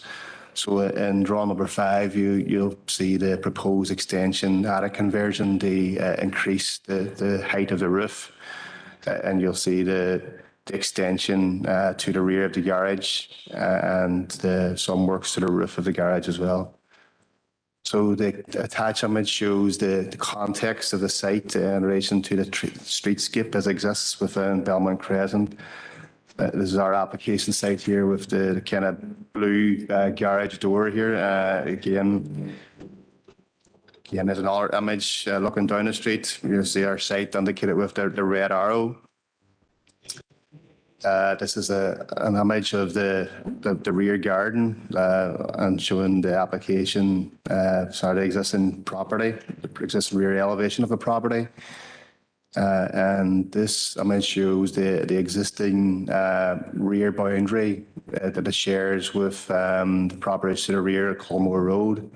And you'll also see the existing boundaries on both sides here at the rear of the garden as well. So we have we've received a number of objections. They're outlined in the report and considered in report in detail. But for the purpose of the presentation, I've outlined a summary of the objections that we received. They concentrated a number of areas, spanning from character to residential amenity. So that the first one is relation to the uniform style of the properties on this side of the Belmont Crescent. That is felt that the size and increase of the roof would affect the symmetry of the streetscape and therefore have a detrimental impact on the character of the established neighbourhood. There's issues in relation to the gable windows on either side of the dwelling will create overlooking and loss of privacy to the neighbouring properties. That the increase in the roof height will create loss of natural light and cause overshadowing. That the increase in scale suggests there will be an increase to on-street parking. The increase in height will affect, create a 3 metre height difference between the properties and disrupt the original design's contour of the crescent. The increase in height will devalue neighbouring properties. Difference in height will create a downdraft in all our chimneys and oil burner flues. And if approved, it would set a precedent for similar development, therefore eroding the character of the area. So again, the policy context is set out in the report. The main policy considerations in relation to residential extensions are covered within the Dairy Area Plan, the SPPS, and the main detailed policy considerations within PPS 7, the addendum, and in particular EXT1. So EE1 of the Area Plan deals with character. SPPS sets out how the planning system operates in terms of assessing applications and impacting on neighbouring properties. And as stated, EXT1 will give a detailed breakdown how residential extensions should be assessed on a case-by-case basis. So as you'll see in EXT1, there's 4 criteria to be considered, as well as the guidance within Annex A. Criteria A deals with design and character in relation to the existing property, but also the wider character of the surrounding area. B deals with privacy and amenity. C deals with existing trees and landscaping features within a site. And D deals with the impacts of any extensions on the amenity area and what's left in terms of domestic amenity and parking. So in terms of the proposal and an overview of the proposal, it will include a site extension to provide a living room, kitchen and dining room, all open plan, as well as a utility room. The increase in the height of the dwelling will allow for 2 additional bedrooms and 2 en-suites in the attic, which is like an attic conversion. The extension will increase the ground floor footprint by 16.64 metres square. It will be the width of the existing garage and will run from the rear of the garage to the rear of the dwelling. As I said, that part of the proposal will have a flat roof. I'll say, I'll probably correct myself there, it's not quite an attic conversion and that there is an increase in the height of the property in terms of it as extending the roof. So the proposal includes raising the height of the roof by 2.2 metres to allow for the extra room to provide rooms within the former attic. The ridge height of the dwelling will go from 4.8 metres to 7 metres. The dwellings on either side of the site are single-storey dwellings. So in terms of policy consideration, whilst it is recognised that the height of the dwelling is increasing, it is considered as a modest increase in terms of the overall urban context of the site and adjoining sites. It will not detract from the appearance and character of the surrounding area. It will not be prominent and will not dominate the wider area, given that there are other two-storey dwellings opposite the street, opposite the property within Belmont Crescent, and also to the rear of the property at Colmore Road. The proposal does not overdevelop the site in terms of massing and plot size. We've also considered the impact on residential amenity and taken into account the nature of the proposed development and the context in terms of separation distances, the orientation and the existing boundaries, and it is considered that extension and the associated new fenestration will not unduly impact on neighbouring properties. There's no significant impact on existing trees and landscape features, and sufficient space will remain within the site for parking and other recreational domestic purposes. So all in all, having considered the policy context as well as other material considerations, including the planning history in the local area, third party representations,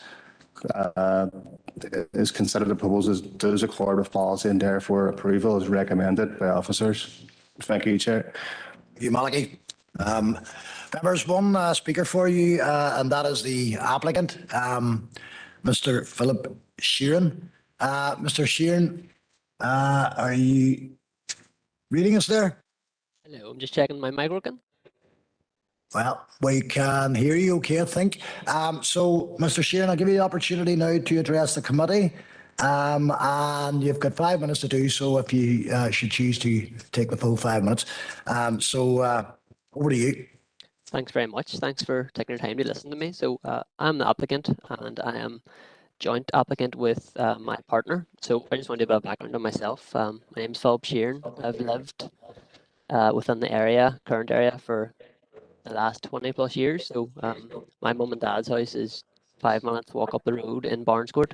So I've grew up there with my 4 brothers, and I've always loved the area. And it was one of the reasons that I was looking for a property close to it. My partner, Avine Lavery, also lives close to the area. She is from Shantallow, and she and her family lives there. So it was another reason that we were looking for somewhere around that area to live. I work as a software engineer in the town, so it was important for me to find somewhere to live in town because I wanted to stay and keep my professional skills there. And that's the same for Avine as well. She works as a physiotherapist. Currently, my family live within very close vicinity of the area. So my brothers live in Kingsfort, 2 minutes across the road, in Greenhall Road, and Avine's family is also the same. So that was a big reason for us buying a property in the area. We're both first-time buyers, and we were looking for a home that we could live in long-term and start a family in. We found Belmont Crescent, and one of the reasons we loved it was because when you go into the street is the different character. So nearly every house is different as you go into the street. And that was one of the factors that made us think this is a home for us and one where we want to start a family. We got the house and we noticed that the roof probably would need repair. Didn't realise the extent. We noticed then, just over the last few months with the rain, that there is some water getting in and the roof is going to need replaced. So it was at this stage that we thought that this is probably a good opportunity to put in for planning permission to extend the roof as well to get extra living space for when we do have a family, and then also save on cost and instead of replacing the roof and maybe going back in the future and applying for planning permission. So that was the reason. There was a few objections around the height, and I had spoken with the architect and we decided that we didn't think that there would be any issue with it, and we thought that privacy-wise, light-wise, it would have been all okay. And they let the planning committee have a decision on that, which thankfully so far they've agreed. I seen there's some objections regarding privacy. I was sad to see that there was some objections, but it wasn't it wasn't in us to try and impact on our neighbours' privacy, especially when it's just somewhere new we're moving. So the reason we have gable windows in isn't to overlook on the neighbours. It is just solely for light and fire safety. So just safe if you are upstairs, so you have an exit. I had spoken to a few neighbours and had told them the interest of that we might look to extend in the future. So I was sad to see that we did have some objections in that way, but hopefully after the planning have done their assessment and they agree that it's quite a modest extension and it'll offer us somewhere that we can live for the future. Hope that's enough. Thanks very much for taking the time to listen.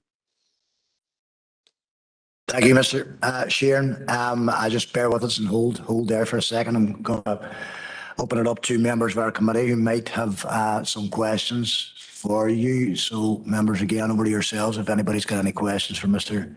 Sheeran.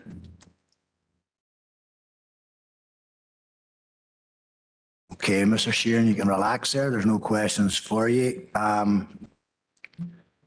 Members, I'm having a wee. Oh, I think we had gremlins there in the works for a minute. But members, has anybody got any questions for the officer team?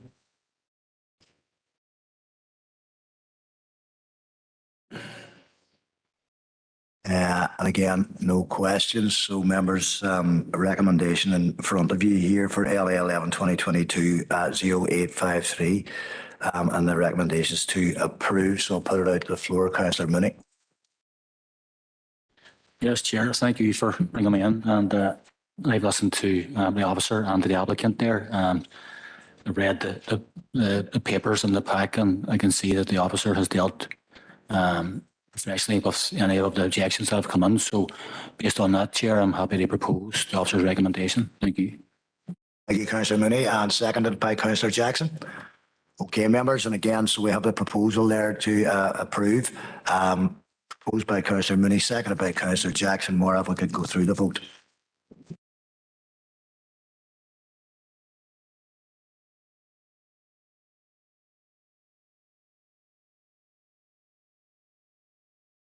Members, this is item 6 to accept the officer's recommendation. Alderman Alan Breslin. For. Alderman Keith Kerrigan. Or Mara. Okay. Alderman Drew Thompson. Or Mara. Okay. Councillor Jason Barr. For. Thanks. Councillor Raymond Barr. Thank you. Councillor John Boyle. For. Thank you. Councillor Angela Dobbins. Or Maura. Thank you. Councillor Paul Gallagher. For. Thank you. Councillor Christopher Jackson. For. Councillor Dan Kelly. For. Councillor Patricia Logue. Or Councillor Kieran Maguire. Councillor Maguire. For, sorry. Thank you. Councillor Philip McKinney. Or. Okay. And Councillor Sean Mooney. Thank you. It's unanimous. Thank you, Maura, and thank you to Malachy. Mr. Sheeran, thanks for coming along and presenting to the committee. Can I take the opportunity on behalf of the committee to wish you well with your future plans, and we're going to move on now to the next part of our meeting. So that's that application is now approved, members. Members, we're coming up on 4 o'clock. So we're going to, I propose we take a 10-minute break as is normal practice at the 2 o'clock mark, which is near enough now. So we'll see everybody back here, say about 10 past 4 or so. Okay. If anybody fancies a quick boogie, the Mayor's Tea Dance will be finishing up in 5 minutes' time.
Okay, welcome back, everybody.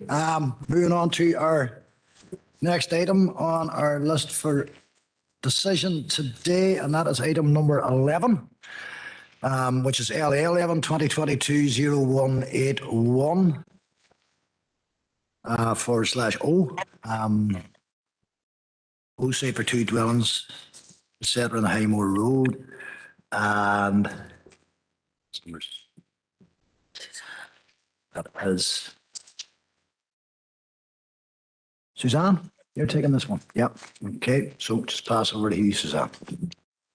Thanks, Chair. This application is item 11, LA 11 2022-0181. Members, just a point of clarification, in your packs, the report is actually numbered LA 11 2021-0181, but it is both, it is 2022-0181, and this is the information that's on the file and on the portal as well. So this is an outline application for 2 dwellings and 2 garages on lands between 152 and 154 Highmore Road, Derry. The recommendation is to refuse. Site location map on your screens is as per your packs. The site is this gap in the centre of the screen.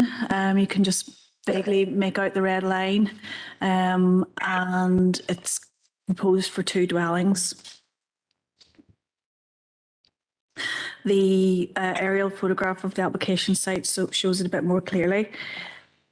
It's between 2 existing dwellings. The dwelling to the southwest is within blue lands, and there is also a portion of ground here where I've got the cursor that's actually fenced off. That is also forms part of this whole field, and the red line is actually just short of the whole field frontage. Just in terms of some photos that are also included in your pack, the first photo is looking to the east from the dwelling in the blue land. You can see it's quite a large site set up from the road, intermittent low roadside hedge. The second photo there is taken from just the curtilage of the dwelling immediately northeast, looking to the southwest. Again, you're looking at the hedge there. So in terms of the policy context, is as per outlined in your packs, and in terms of the consultation responses, no issues, raised no concerns, standard advice issued and standard conditions. In terms of representations, none were received during the processing, but we do have the lead item, which you'll be aware of, from Councillor Norris, which is actually supporting the family, supporting the proposal for family reasons. So the applications for the 2 sons, which had moved away, it's allowed them to set up home and build a family here, contributing to the local area and looking after their family in the future. So in terms of our job as officers in assessing the proposal against the policy, you will see that we've assessed it against the CTY 8 and CTY 1314 in PPS 21. In terms of CTY 8, we've reached the conclusion that due to the size of the site, it cannot be considered a small gap, and the gap is so large it could accommodate more than 2 dwellings. The gap in its current form provides a visual break because of the size of it, which helps aid and protect the rural character of obviously the rural area.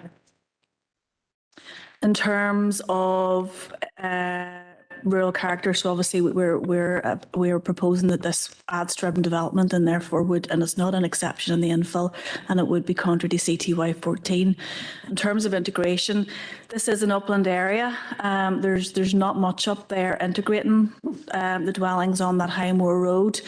However, if the dwellings were excavated in at road level, and they would be within the character and topography of the surrounding area, and we feel a satisfactory level of integration could be achieved. The proposal is using a septic tank to meet CTY 16. We've assessed the natural heritage concerns in terms of the removal of the roadside hedge, and we feel that because it is a priority habitat. However, mitigation is acceptable, an acceptable solution in PPS 2, and we feel it meets PPS 2. Again, no issues with roads and no issues with any archaeological issues. So on balance, members, we've recommended refusal. We feel it's contrary to CTY 1. We feel it would add to urban development and it does not meet the infill exceptions within CTY 8 and is also therefore contrary to CTY 14. Thank you. Thank you, Suzanne. Members, we have one representation, the agent on behalf of the applicant. So can I welcome Andy Tate to the Planning Committee again today. Andy, you're very welcome. I think you know by now the drill, Andy, so I'll pass it over to you. You know, 5 minutes to present to the committee. Thank you, Chair. Do you hear me okay? Loud and clear, thank you. I will start off with planning policy compliance. CTY 8 advises that planning approval will be forthcoming for residential development in a small gap site sufficient only to accommodate up to a maximum of 2 houses within an otherwise substantial and continuous built-up frontage, and provided this respects the existing development pattern along the frontage in terms of size, scale, siting, plot size, meets our planning environmental requirements. For the purpose of this policy, the definition of a substantial and built-up frontage includes a line of 3 or more buildings along a road frontage without accompanying development to the rear. The frontage identified for this site consists of 7 dwellings, a farm shed, and a car sales business. These buildings are visually linked and read as a common frontage. As such, the existing development pattern along this stretch of the Highmore Road clearly indicates that our proposed 2 dwellings will be in keeping with the character of the area, and that we comply with the policy if there is 3 or more buildings. If we look at the plot frontage sizes within the area, starting at the junction of Highmore Road and Tamlane Road, number 191 Highmore Road plot frontage size is 57 metres, 178 is 53 metres, 172 is 56 metres, 158 is 68 metres.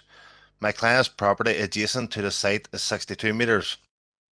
Small cottages northeast to this site range from 22 metres to 70 metres. The sites that we are proposing measure 58 metres each, so they clearly fit the average frontage length within the character area. Dwellings along this frontage are also sited fronting onto the roadway.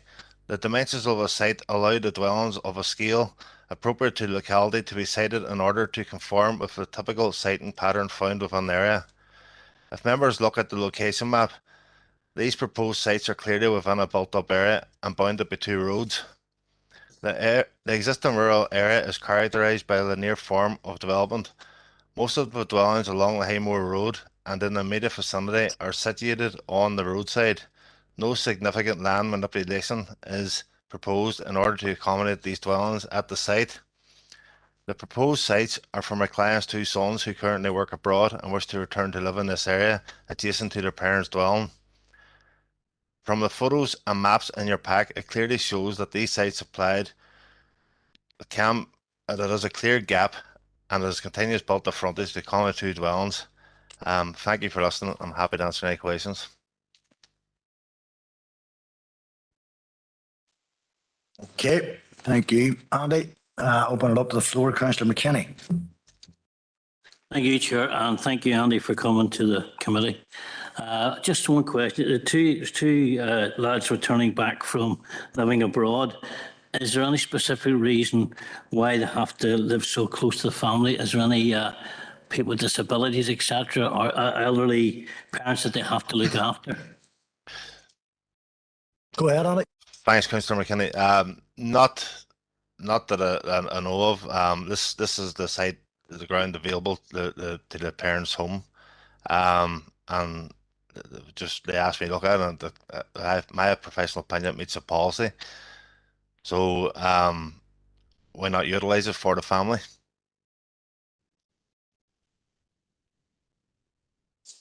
Alderman Kerrigan.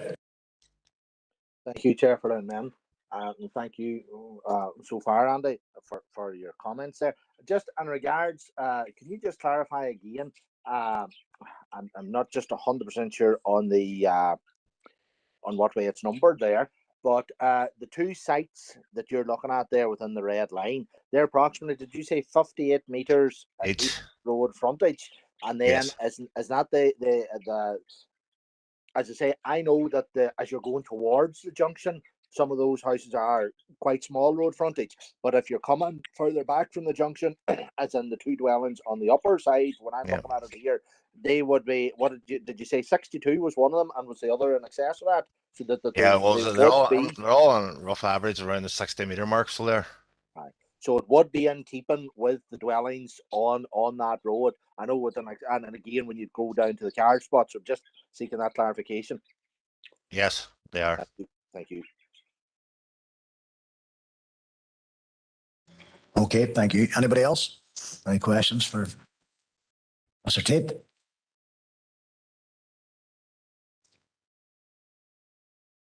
Nope.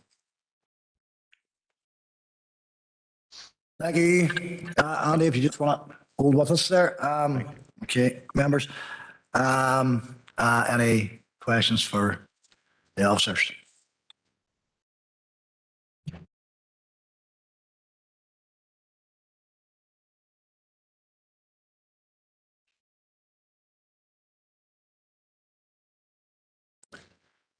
No questions for officers.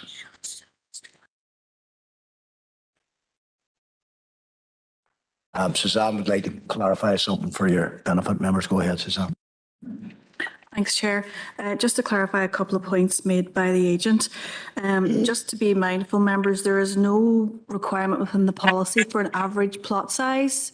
The assessment is on the existing sizes of plots in the surrounding area, and as the agent has outlined, they do vary.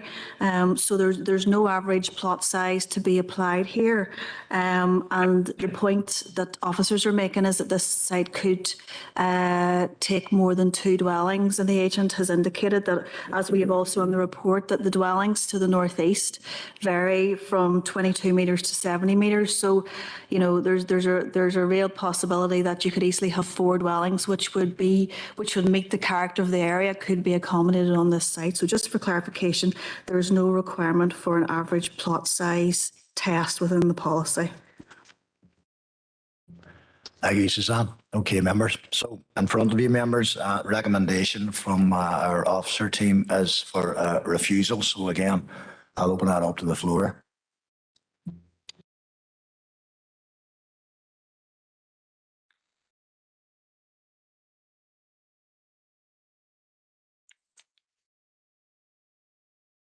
Okay, members, I'm going to require some direction from the committee here as to whether you agree or don't agree with the recommendation.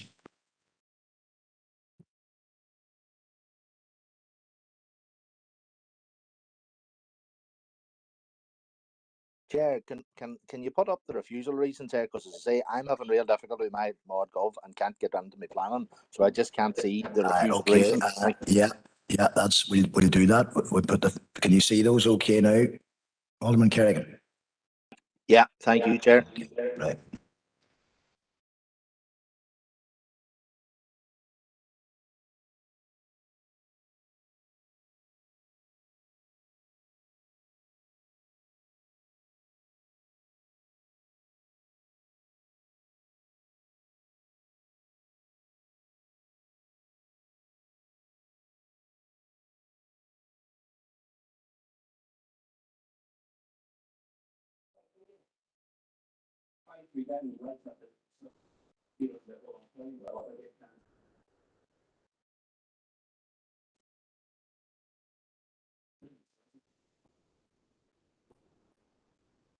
Again, members, I don't need to repeat it, as I'm sure I don't, but we're looking for something off you as a committee.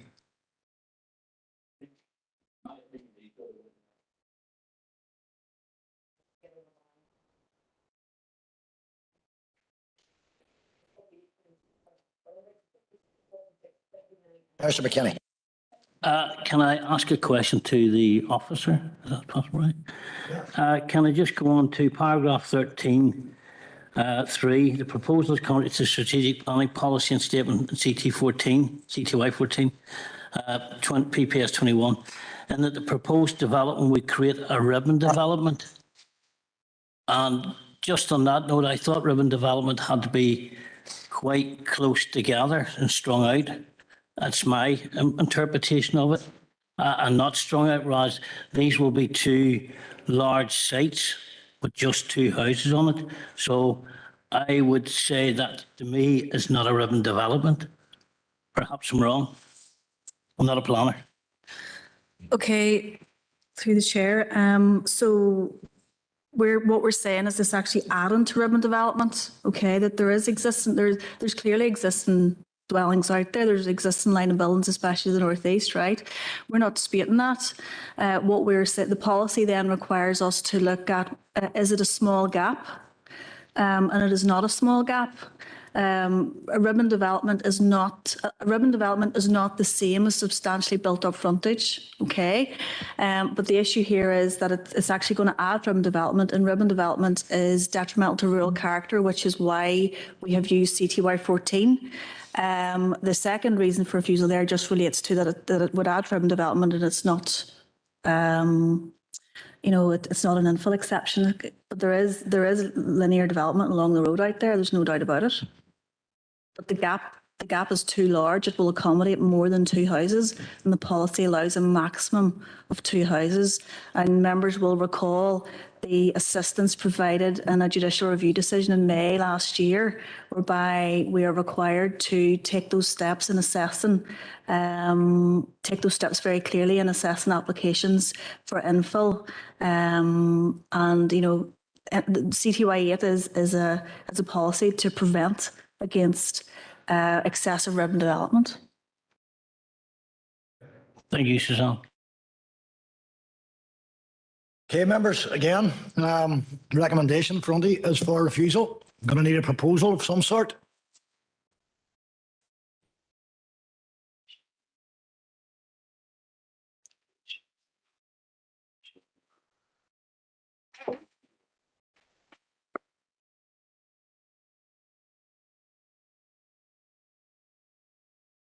Mr. Dobbins. Thank you, Chair. Silence is deafening. Based on the only part I agree with that is it's not a small gap. And based on that, I propose then that we accept the officer's recommendation. Hey, Councillor Dobbins.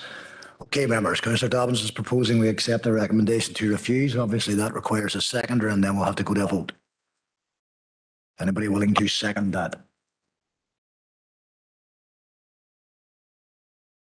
Is there anyone there willing to accept the officer recommendation and would second the proposal from Councillor Dobbins?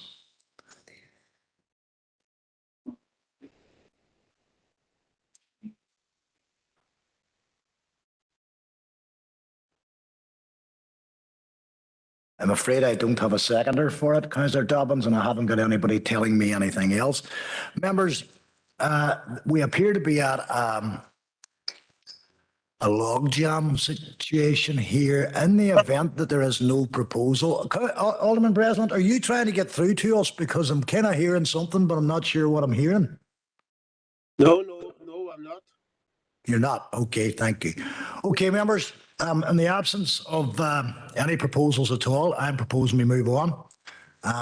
That's the only thing I can do. So unless I hear something very, very shortly, that's what we'll be doing. There'll be no decision made on this at all. And that's it. Okay, members. So, Chair, as a point to that, could I come in there? Who's that? Councillor Gallagher. Councillor Gallagher, go ahead. Just on the point of your decision, if you are making that decision, what happens to the process of natural justice? From the applicant's point of view. Mr. Gallagher, based on advice I've taken from the city solicitor, and basically that is that we cannot sit here all afternoon waiting for a proposal that might never come. I understand exactly where you're coming from, but it's over to the members of this committee. I've reiterated that now maybe 3, 4, 5 times. I haven't got a proposal to work with, and so therefore we're stuck. But if you do want, I can ask the city solicitor to further expand on that for your benefit. Thank you, Chair. Yeah, Chair, through you, I mean, obviously the position is at the moment that this application cannot be determined in the absence of any proposal, in the absence of any proposal one way or the other from the elected members. This is a matter which is not delegated to officers. The officers team cannot make a decision in relation to it, so the decision has to be made by the elected members. But in the absence, the chair is correct, in the absence of any proposal one way or another, all we can do is sit in silence until such time as something else happens. So the proposal, I think, is that we move on to the next piece of business, which is something which is catered for in standing orders. And I would imagine that any member that wants to come back to this matter before the conclusion of the meeting, either today or tomorrow, that the chair would facilitate that. But members, clearly, Councillor Gallagher makes a point which is fair, that this is deeply unfair to the applicant not to have a determination of this application one way or the other. But, you know, that, as I say, the only options that are open to members are either to propose to approve the application, to propose to refuse the application, or alternatively, some other form of proposal, such as delegating this decision back to officers to make a determination in relation to the matter. But those are the only options that are open. Okay, so there you have it, Councillor Gallagher. Chair, if I come back. Yeah, go ahead. Okay, Chair, on the basis that I was in 2 minds here and where I was sitting, but and what I've heard, I'm on going on the balance that this is unfair, and I would like to propose that we refuse the recommendation. Okay, you're proposing that we don't accept the recommendation to refuse on the basis that your contention is that this is infill and not ribbon development, Councillor Gallagher. Is that correct? Correct. Through the chair, I'd second that. Bear with me, folks. Councillor McKinney? It's okay, Chair. Councillor Breslin, sorry, Alderman Breslin came in there before me. Okay. That was yourself who seconded that, Alderman Breslin, just to be clear? Yes, that's right, Chairman. Thank you, Alderman Breslin. Okay, members, so we do now have a proposal from Councillor Gallagher, seconded by Alderman Breslin, and that is to overturn the recommendation to refuse the application. So, Maura, if you take us through the vote. Thank you, Chair. So item 11. Sorry, Maura, can I just come on before we do yes, that? Councillor Dobbins, you are just in the nick of time. Yeah, okay, Councillor Dobbins. No, it's Councillor Logue here, Chair. Sorry, it's yourself, Councillor Logue. It's very difficult for me when I can't see. Go ahead, Councillor Logue. Yeah, I had indicated on the chat box. It's just, look, I am finding it difficult to agree with the officers. I suppose not her recommendation to refuse, but her reasons why the recommendation are to refuse. So I know there has been a proposal to accept and has been seconded, and we probably have to go that vote now. But before that proposal was made, I had indicated in the chat box, and I was going to propose that we come back to it maybe tomorrow, because I didn't want to leave it hanging the way it was. And just on a question, given that the proposer to accept the officer's recommendation, can we can we change it from Anfill to Ribbon Development? Councillor Oak, I'm kind of confused. Well, The proposer is proposing, and the seconder is supporting that we actually don't accept the officer recommendation. The officer recommendation being to refuse, and the proposer has outlined his reason for doing so. I do now have a proposal on the floor, and unless the proposer and the seconder want to withdraw it, then I will be forced to take it to the vote at this point. Councillor McKinney. Chair, can I just clarify something there from what Councillor Logue said? If we were to go back to this tomorrow, would the applicant be allowed to speak again and present his position? No, you see, we're working our way through a process. So the process is what it is. So we can't do two bites at the cherry. It's not in the legislation that allows us to do that.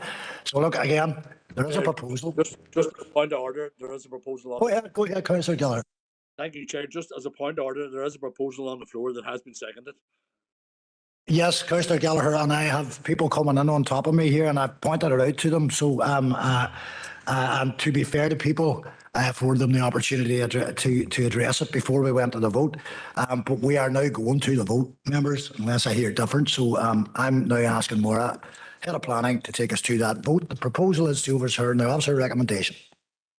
Yeah, members, this is item 11, and the proposal is not to accept the officer's recommendation. Alderman Alan Breslin. For. Alderman Keith Kerrigan. Alderman Keith Kerrigan. Come back. Alderman Drew Thompson. For. Thank you. Councillor Jason Barr. Councillor Barr. Jason Barr. Councillor Raymond Barr. Councillor John Boyle. I'm going to abstain on this. Councillor Angela Dobbins. I too abstain. Councillor Paul Gallagher. For. Councillor Christopher Jackson. For. Thank you. Councillor Dan Kelly. For. Okay. Councillor Patricia Logue. Abstain. Okay. Councillor Kieran Maguire. For. Okay. Councillor Philip McKinney. Or. Okay. Councillor Sean Mooney. For. Okay. I'll just go back, Chair. Alderman Keith Kerrigan. Oh. And Councillor Jason Barr. Apologies, Mara, for. Okay. It's 10 for and 3 abstentions. Members, okay. So,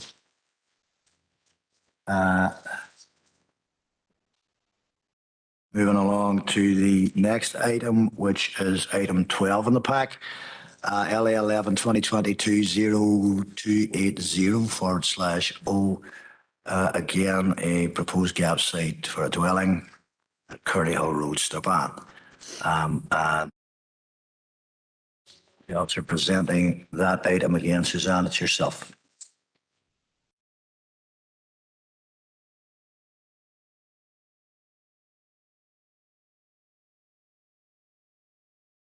Okay, members, this is item 12, LA 11 2022 0280. This is an outline application seeking permission for a gap site for a dwelling at a site 40 metres west of 89 Curly Hill Road, Strabane. The location map, which is submitted as part of the application, is up on the screen now. It's a roadside site. It forms part of a larger gap of roadside field. You can just see it's just over 1/2 probably of the width of the field.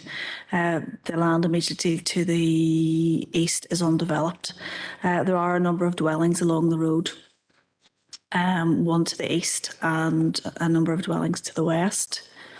You'll see just the overhead aerial image in front on your screens as well. This photo here, taken from the road frontage, is looking west from the frontage of number 93, which is the dwelling furthest to the east. I think that's number 93. Basically, pretty much along the frontage of that house is where the photo was taken from. And again, this is the roadside view looking to the east, traveling along the road. So as you can see, and you'll know it's Curly Hill Road's upland area, just outside Strabane. So the policy context is set out in your packs and on the screen. And again, in terms of the consultation responses, standard advice and standard conditions, we had no representation submitted during the application. The agent has submitted data information, which is a photo, which is in your packs. He also refers to a letter of the 18th of August. That letter was actually a supporting statement, which is considered in the report. And I'm happy to take any questions on that if necessary. So in terms of the policy, again, PPS 21, we're looking at CTY 8, and the policy, the issue really here is that officers are saying it is not a small gap site, obviously as part of a larger field. There are dwellings along the road, but the site could take more than a maximum of two dwellings. So officers consider that it doesn't meet the infill exception that's outlined in CTY 8. And would consequently add from development and erode the rural character of the area. There's no issues in terms of residential amenity. PPS 2 natural heritage can be complied with in terms of mitigation of planting behind the road. Just in terms of the supporting statement that the agent has put in, he did submit a number of other examples which he felt were relevant that had been approved throughout the district. And, some of them represented smaller sites, some were larger. Notably, though, I would advise the agent and members that, we are looking at the issue here of a small gap, and when it's quite factually not small, quite factually on the ground, would take more than a maximum of 2 dwellings. It does not meet the policy. None of those examples cited set a precedent. Officers consider, obviously, as members are very well aware of, each application is looked at individually and on its own merits. So officers have concluded that it's not a small gap. It doesn't invoke the infill exception within CTY 8, and therefore refusal is recommended. Thank you. Thank you, Suzanne. We have a speaker on this application, and that is Kieran Martin, the agent. Kieran, I'm hoping you're online and you can hear us there. Yes, thank you. Hope you can hear me. Okay, you're very welcome. Thanks for joining us, Kieran, and you'll have 5 minutes to present to the committee on behalf of your client, and so 5 minutes will start whenever you're ready to go. Okay. I wonder if we could view the site map that I submitted at the application, please.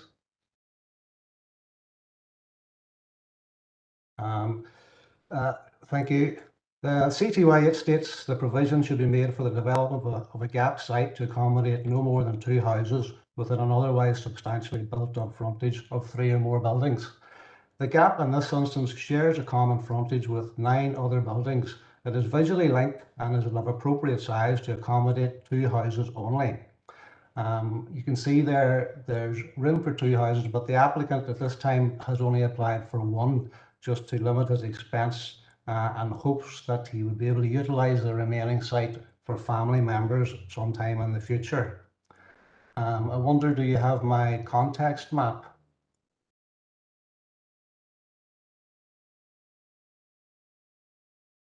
I'd like to refer to my... Just advise, Mr. Martin, if you've submitted it, we have it. Yeah. Is it available on slide, do you think, or not, or in your pack?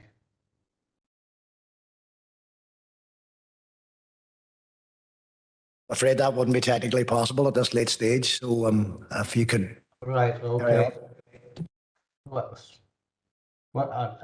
To be fair, it should have been made available because I did ask for it to be made available, and it doesn't really show the full picture because I had submitted a schematic showing the two houses in connection with the rest of the development. And what I was saying, without the benefit of you seeing that map, which is a wee bit difficult now, is that the context is that the site is suitable for two dwellings on that gap. The plot sizes are similar to the existing along the roadside, and compares well with the applicant site. The third house from the left-hand side of the map there is a site that I got approval for in 2017. The width of that site is 54 metres, which is, and the depth of it is absolutely, completely, almost exactly the same size as the site that I'm applying for today. So a number of years have passed, but a site that was originally passed at 54 metres, now we're applying for a site that's 50 metres wide. There seems to be some reason the planners think that that's not suitable anymore. So I think on the upshot that without you being able to see my context map, it makes it a wee bit difficult to explain, but I believe that the key points in the policy have been met and the application should be approved. The main reason for the application to live in this location is that he owns and farms the land around the site. Again, I had submitted a farm map. I don't know if that's available to the members. The farmyard itself is just opposite the site down the lane, and the land here has been in the O'Neill's home. It's been the O'Neill's homestead for 4 generations, and the applicant is the current custodian of this family land. And it would be great benefit for him to be able to live on the farm for day-to-day activities, but more critically at times such as the upcoming calving season, where it will be important for him to be close to the farm. Because this family has grown up around there, it's steeped in history, many of the neighbours in the area are connected to the applicant, and he wants to raise his young family in a rural setting close to his cousins and relations. So I'd really just like to thank you and ask you to take these points into consideration in your determination. Thank you. Thank you, Mr. Martin. And again, members, and for your benefit, I know you'll know anyway, but the map referred to there is on your lead items that came your way. So if anybody has any questions for Mr. Martin, go ahead. Councillor Gallagher.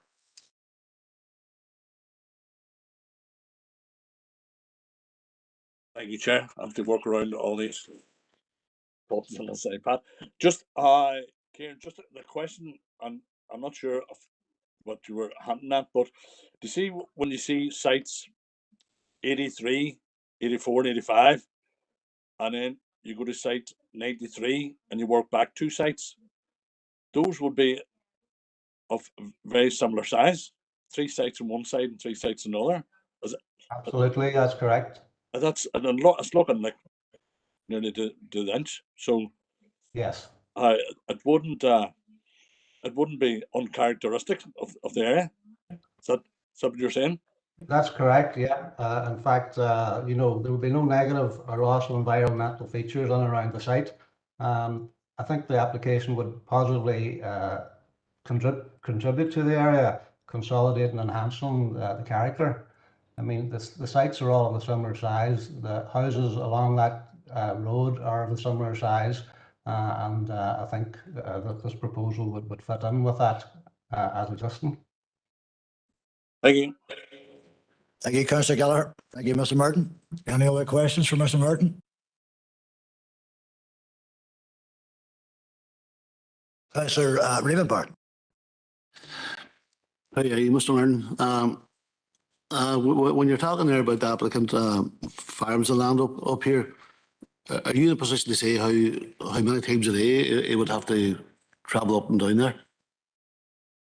No, that wouldn't I wouldn't have that information, to be honest. But obviously, a farmer living on his farm and close to his farmyard is accessible, especially at times at critical times during the season where there would be calving going on, and it's a 24-hour business. And the fact that he now has to drive from the town out to the site and spend more time than is necessary away from his young family, it would be beneficial if he was there on site to deal with the items and the tasks at hand. No, that's all, Chair. Thank you. Thank you, Mr. Martin. Thank you, Councillor Barton. Thank you, Mr. Martin. Any other questions, members? Okay, Mr. Martin, we'll move on. Members, any questions for the officers? Councillor Barton. Just one. I'm just looking at the site layout here. Fail to see how the development will be detrimental to the rural character of the area. So maybe the officer could explain that to me. Okay, well, look, just to reiterate what I've said in the presentation, the policy requires there to be the gap site to be part of a substantially built-up frontage and to be able to accommodate, it has to be small and it has to be able to accommodate a maximum of 2 dwellings. The gap site there is part of a larger field. It's not small. You know, that's the officer's position. It's, you know, we feel it's, our recommendation is we feel it's contrary to policy. And, you know, members are quite entitled to make their own views and plan and judgments on it.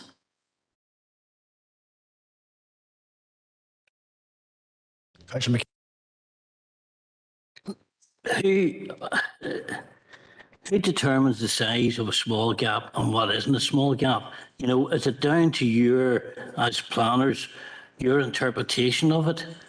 Because where I live is a damn large site. So what's to say that that person is allowed to build a house with a big garden with a large site beside it? If you get what I'm getting at, who determines the sizes and how many metres that has to be a small gap site? It has to be just within a certain amount of distance, like 100 metres or 50 metres or whatever. I've just had a look at the PPS and I couldn't see any specific measurements, or maybe I've missed it. You know, to determine what is a large gap site and what is a small gap site. Okay, Councillor McKinney, City Solicitor actually is content to answer that question for you. Yeah, thank you, Chair. So, I mean, the simple answers to the questions are that there are no measurements that are contained, and the decision maker in relation to this is the members of the Planning Committee. There is, however, some guidance which has been provided by the courts in the Glass Drummond case, one of Gordon Duff's applications, and the issue there of what is a small gap site is contained in that, and you need to look at paragraph 91 of that particular case. And there's consideration there. Now, what it does say is that, and sorry, I'm just looking for the exact word. So it says what Mr. Justice Schofield said in that case is that although the policy text and supplementary guidance recognises that a gap site may be able to accommodate 2 infill dwellings which respect the existing development pattern, it should not be assumed that any site up to that size is necessarily a small gap site within the meaning of the policy. The issue remains one of planning judgment, and one which should be approached bearing in mind the overarching purpose of the policy. So therefore, essentially what that case is saying is that you're looking at a gap which will accommodate up to a maximum of 2 dwellings respecting the additional thing.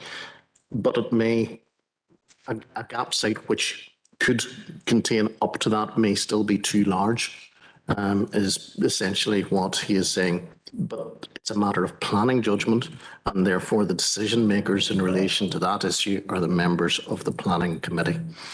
That case, members, and we've mentioned it before, I commend it to all of the members of this committee because the guidance is there in terms of gap sites, and gap sites come up time and time again in front of this committee. Paragraph 91 of that judgment, I've sent it round to the elected members previously, but I'll be quite happy to send it round to you again. But please bear in mind that guidance, because that's what the council will have to follow if we find ourselves in court in relation to these matters.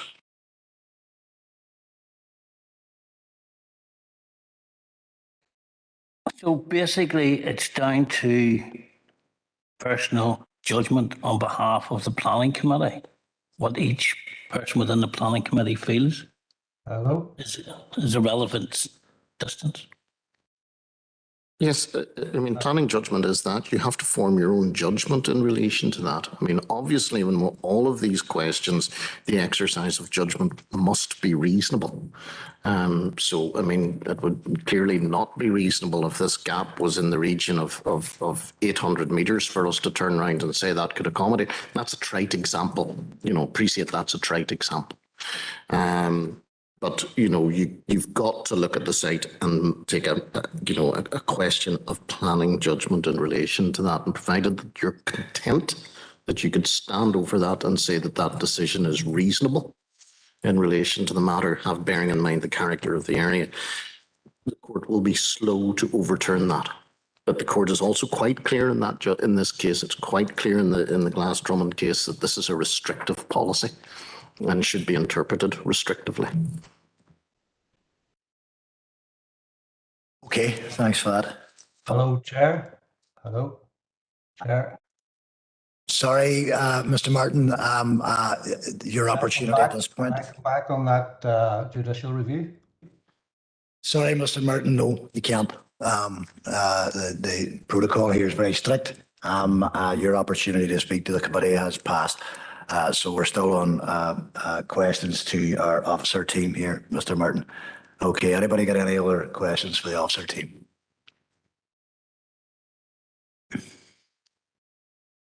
Okay. Have you got a question, Councillor Barr? Right, okay. Right, bear with me. Right, there are no other indicated questions to the officer team. So again, I'll put it out onto the floor, members. The recommendation in front of you today is for a refusal. Councillor Barr, you indicated that you wanted to speak. And just note, excuse me, that there's no EAA determination required. There's no problem with HRA. No objection from DFA roads, no objection from Rivers Agency or Northern Ireland Water. As I alluded to earlier, just looking at the site layout, I failed to see how the development will be detrimental to the rural character, even though the site's an area of natural beauty. When I look at the impact we see that, for instance, wind farms have on areas of natural beauty, I sometimes just feel that the hurdles placed in the way of young people looking to build a home in the countryside, especially this young man who farms the area and probably has to travel up and down there quite often. But I would propose that the recommendation to refuse be overturned. Councillor Barr. Hold on, Councillor Gallagher. I have another indicated speaker in the chamber. Councillor McKinnon. I would second that. Okay, I'm assuming you were going to second that, Councillor Gallagher. Is that correct? Chair, yeah, but I was just going to add a wee bit just more to just maybe for clarification. Yeah, go ahead, fire away. Just in respect of what the solicitor said, and when we look at the scale of the maps that we see, and we talk about the respect of the character, and we look at sites 83 to 85, and we scale them 3 sites, and then we scale 95 back 2 sites. They're exactly the same, just by a rough measurement, but they're exactly the same. So therefore, I would say that the infill respects the character of the area. So I'd be happy to support the proposal. Thank you, Councillor Gallagher. All right, members, the proposal. Councillor Ravenbart, seconded by Councillor Philip McKinney. The proposals to overturn the recommendation to refuse. And again, I'll ask Maura to take us through the vote on that. Okay, members, this is item 12 and the proposal not to accept officer's recommendation. Alderman Alan Breslin. For Maura. Okay. Alderman Keith Kerrigan. Laura, I missed a section, so I don't know if you want to count me as an abstention or not voting, but I missed a bit there, so I better not to. Thank you. Okay. Okay. Alderman Drew Thompson. For Maura. Okay. Councillor Jason Barr. Or. Okay. Councillor Raymond Barr. Okay. Councillor John Boyle. What? Thank you. Councillor Angela Dobbins. For more. Okay.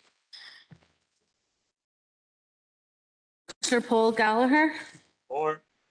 Okay. Councillor Christopher Jackson. Or. Okay. Councillor Dan Kelly. Or. Okay. Councillor Patricia Logue. Or. Okay. Councillor Kieran Maguire. Or. Thank you. Councillor Philip McKinney. For. Thank you. And Councillor Sean Mooney. Just one abstention. One abstention. 2, 3, 4, 5, 6, 7, 8, 9, 10, 11, 12, 13.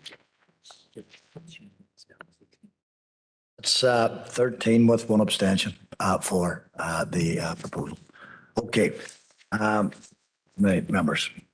So next item on our agenda is item number 5. Item number 5, LA 11 2022 0899/F. And Rosie's going to take us through this application. Thank you, Chair. Good afternoon, members. Item 5 is LA 11 2022 0899F, and the proposal is to deliver a 328 metre long, 4 metre wide shared use greenway for walking and cycling, which will connect the Culmore Road from the east of dwelling 116 to Springfield Road opposite Thornhill College. The greenway is proposed to be fully lit throughout with 5 metre high lighting columns spaced at 30 metres, and these will be set back 600 mil from the edge of the pathway. A D-rail ranch style post and rail fence at 1.5 metres high is proposed along both sides of the greenway. Landscaping is proposed either side of the greenway in order to provide a form of visual screening to nearby properties. The greenway will link, the greenway link will complement the proposed cross-border Derry to Muff Greenway, for which planning permission has previously been granted under reference LA 11 2018 1199F. So the location is at lands immediately east of 116 Culmore Road, and the recommendation is to approve. The application is before committee today, members, as the council is the applicant. So this slide just shows the location of the greenway, starting here at 116 Culmore Road and terminating here as it accesses onto Springfield Road. And the wee photograph just shows the site if you're standing here at Springfield Road looking back towards Culmore Road. So it's generally flat and gradients just through a field and agricultural use at present. So the Greenway route, where it was the section of the route that was approved under LA 11 2018 1199F, which was approved by committee, it came along here at Culmore Road, and then there's a wee group of trees here on the Culmore Road, and the path came round behind them before rejoining the public footway. Then you could continue down Culmore Road, or you had the option to go down Springfield Road, where the route then goes through the lands here at Thornhill College. So now we just go back to that other wee route. That is where the new route is there. So this is position A and B as shown on this map. In terms of the site constraints, we are looking at archaeology, the proximity to listed buildings at Thornhill Convent, and infrastructure belong to NIE. In terms of representations, all the properties fronting Culmore Road and number 14 Springfield Road were neighbour notified, but no representations have been received. You'll see from the report before you, members, that all these consultees have been consulted, but we have no objections. And this slide just shows the policy context. So in terms of the principle of development, the Greenway route's located in the countryside, so we've considered it against the requirements of CTY1 of PPS 21, which sets out the types of development which in principle are acceptable in the countryside. So in this case, the proposal meets it's acceptable under PPS 8 as it's an amenity footpath that meets the definition of open space as set out in PPS 8. And the proposal has been considered against policy OS1 and considered to be acceptable. In terms of the remaining policies, PPS 2 under nature conservation for designated sites, the nearest designated site would be the River Foyle, SAC, but given the distance to the river, there's not considered to be any impact, and both NIEA and SES have no objection.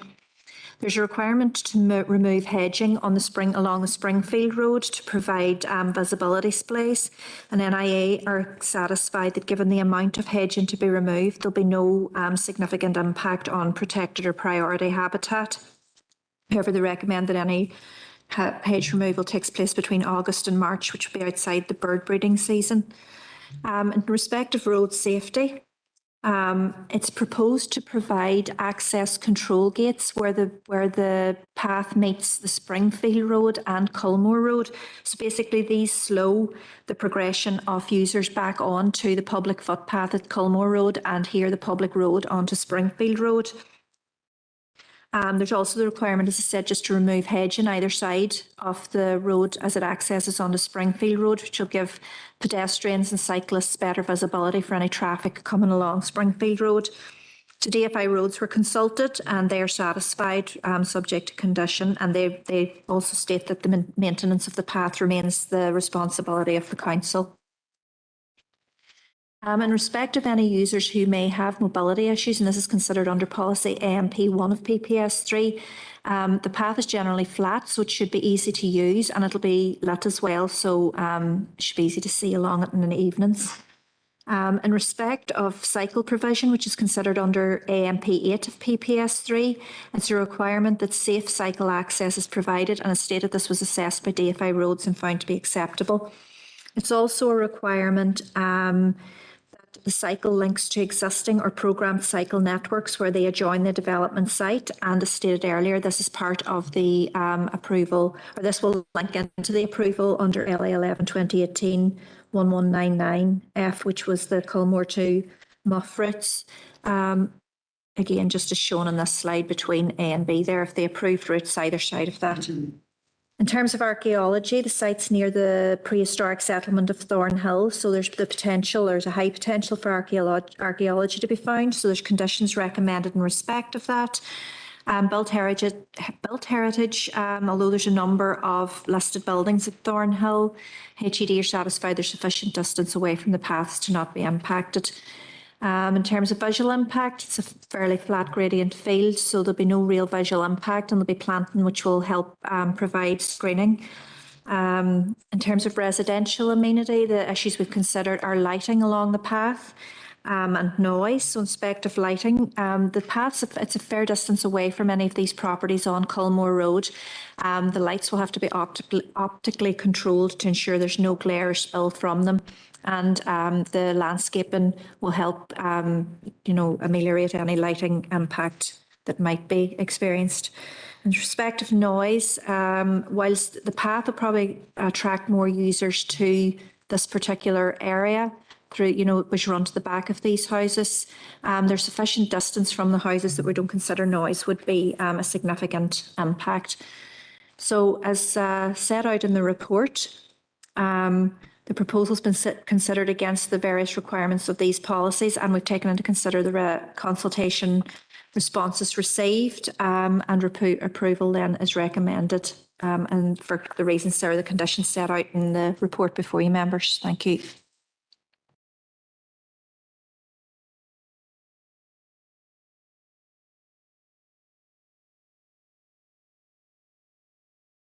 Okay, thank you. Okay, members, there's no speakers on this one. As pointed out by Rosie, it's a council application. That's hence the reason why it's in front of the planning committee. So if anybody has any questions for Rosie, please feel free to go ahead. Obviously, identifying yourself first. Councillor McGuire, I noticed in the chat box about 5 o'clock you put your name in for my attention. Unfortunately, I didn't see it at the time. I'm assuming that might have been for the last application, was it? Yeah, it's for the last application, but no, that's happy enough. My apologies, Kieran. I only noticed it afterwards. Councillor Dobbins. Thank you, Chair. Chair, if there's no questions, I don't see anybody jumping in there. Look, happy to propose that. Yeah, it is a very good scheme, and I'm glad that the few wee tweaks have been sorted out. So happy to propose. Thank you. Proposal from Councillor Dobbins to approve. We need a seconder on that. Councillor Mooney seconding. Members, there's no further debate around the matter, I suppose, really. So, Maura, if you'd like to take us through the vote for the record.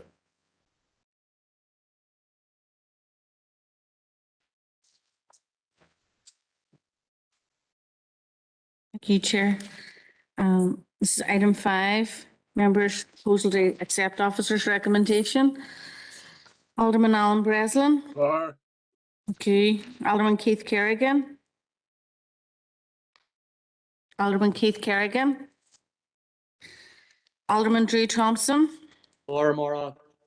Okay. Councillor Jason Barr. For Maura. Okay. Councillor Raymond Barr. Okay. Councillor John Boyle. Aye. Councillor D'Angela Dobbins. Or more. Thanks. Councillor Paul Gallagher. For. Thanks. Councillor Christopher Jackson. Or Thank you. Councillor Dan Kelly. For Maura. Councillor Patricia Logue. Councillor Logue. Councillor Kieran Maguire. Or Morris. I've got you. Thank you, Patricia. For. Thank you, Kieran. Councillor Philip McKinney. Or Thank you. And Councillor Sean Mooney. Thank you. Alderman Kerrigan has indicated in the chat box that he's Okay. for it. Thank you. Noted. Alderman Kerrigan, thank you in the chat box, and that is a unanimous decision. Okay, so moving on to the next item, item number 7 in the pack, which is LA 11 2022 0086F. And our officer reporting is Katrina. Thank you, Chair. So item 7 is LA 11 2022 0086F, erection of a granny flat onto an existing detached garage at 8 Barnes Court Road, Newton Stewart. And the recommendation is to refuse. So this slide here shows just the site location. It's accessed off a laneway on Barnes Court Road. And the photograph there just shows the situation on site with the house and the detached garage at present. So the site is located within open countryside and directly abuts, as you can see here in the slide, the settlement development limits of Newton Stewart as designated in the Strabane area plan. So just to put a bit of context on it, a few site photographs. So that's the existing 1.5-storey dwelling and the garage. There is a small stream that runs to the rear of the site. And because of that, we asked for a preliminary ecological appraisal during the application. So just a few more site context photos there where you can see the garage. So as was in your planning pack, this is the policy context that we assessed the application under. And as I said, there was a PEA due to the vegetation on site and the fact that the stream along the northeast boundary is hydrologically linked to the River Foyle and tributaries. So NIA Water Management Unit were content subject to condition that no development would take place until the method of sewage disposal has been agreed with NIA Water. Natural Environment Division recommended conditions a 10-metre buffer is maintained between the water course and the location of all refueling, washing area, storage of machinery and shared environmental services were content the development would not have an adverse effect on the integrity of any European site. We didn't receive any letters of objection or support for the application. So just to go through the plans here. So the block plan, you can see here that this is the existing house. And this is the garage that you've seen there in the photographs. And the intention is to build on to the existing garage to provide a unit of accommodation. So this shows the proposed floor plans. You can see here the garage, and it's proposed that they're going to add on a bedroom, a living room, a kitchen, a bathroom, a utility room, and a store.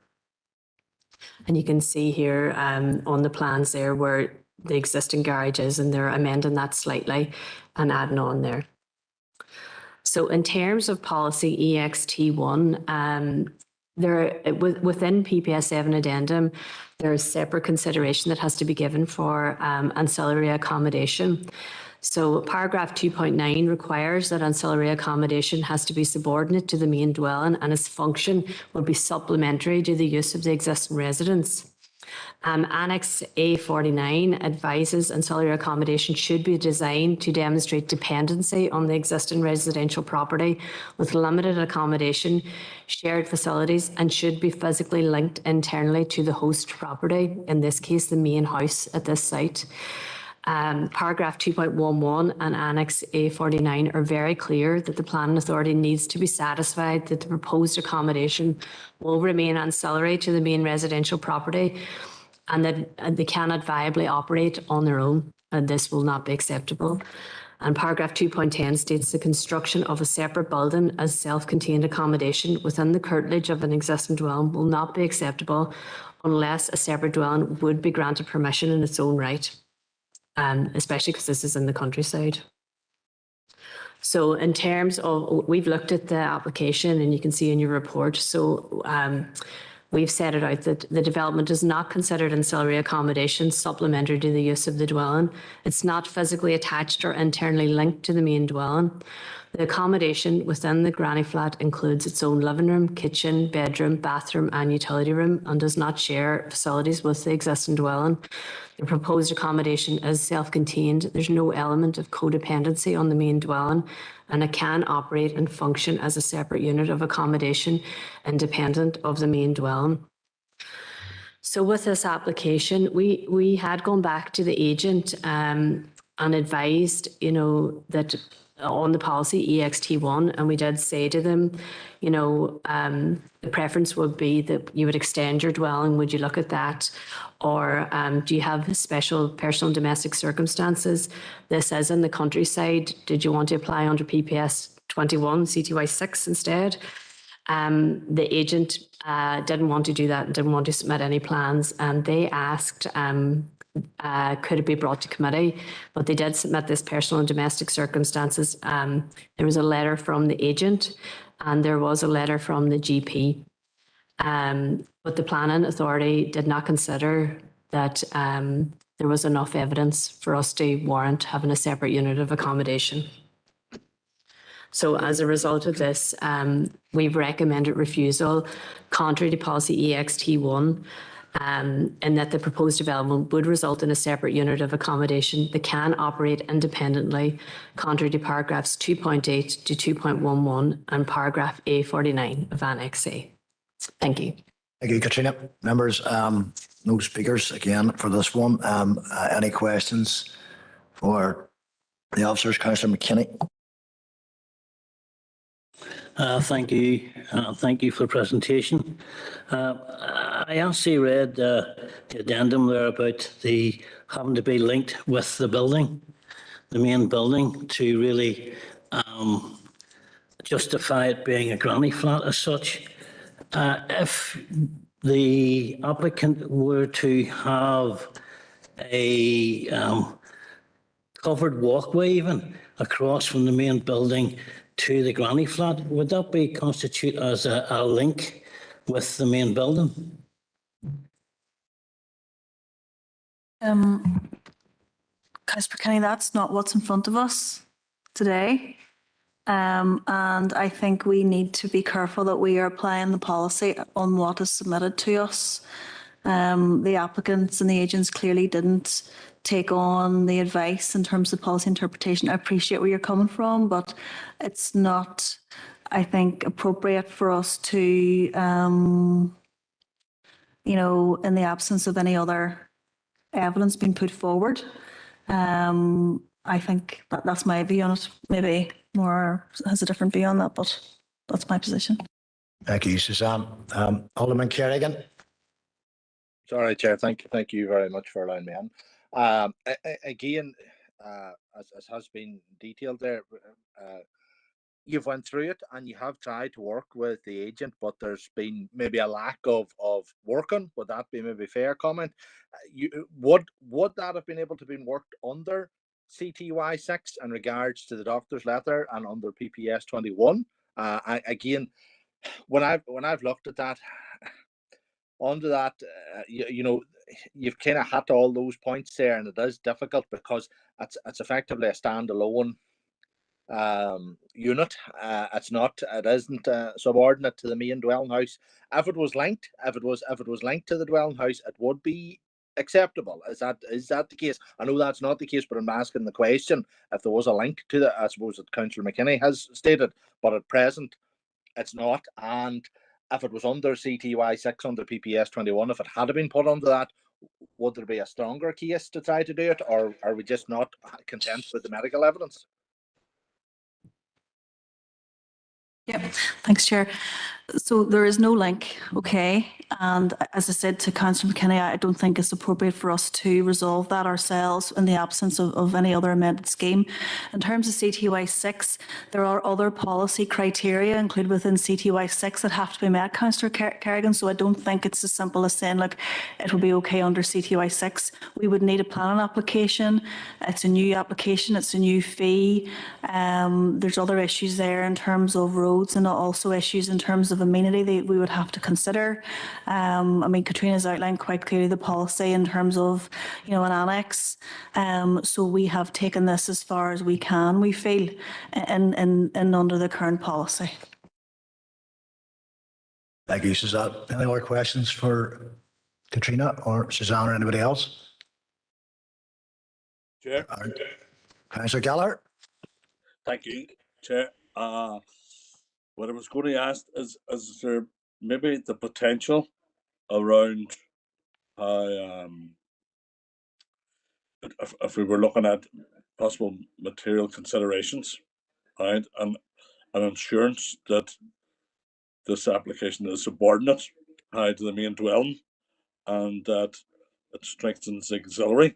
Is there a possibility that we could put conditions on this when we refer back to, you know, the doctor's letter and some of the medical conditions that this is ground flats for?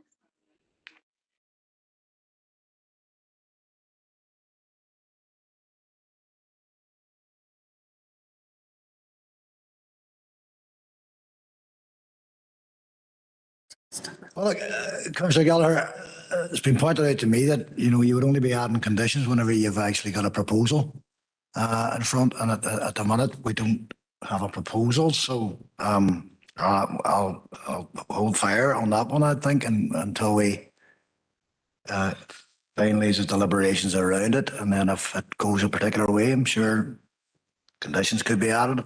But if there's any questions, it's question time. Members, just in my own view, I usually hold my own view to the last. I don't want to get too much embroiled in it, but to my mind, when it's a granny flat, not a granny flat, well, this represents what I don't think is a granny flat. All of the policies don't really fit for this one. It isn't ancillary to the main house. That's just my view on it. So, but I'll take a proposal, Councillor McKinney. Chair, I'd like to propose that we accept the officer's recommendation. I would propose to accept the recommendation. Members, anybody want to second that? Councillor Looney. Okay. Yeah, can I just say something? I'll second that as well, but I mean, Go ahead. the point I was going to make was that the agent's not here, and there was questions that I would have liked to have asked of the agent if the agent was here. On the basis that there was a report in the paper about a medical document, and I haven't heard any evidence as to what this lady's condition was. It may have been sensitive, whatever, but nobody's told me about the sensitivities to the medical condition. So, in light of that, I'm happy to second this.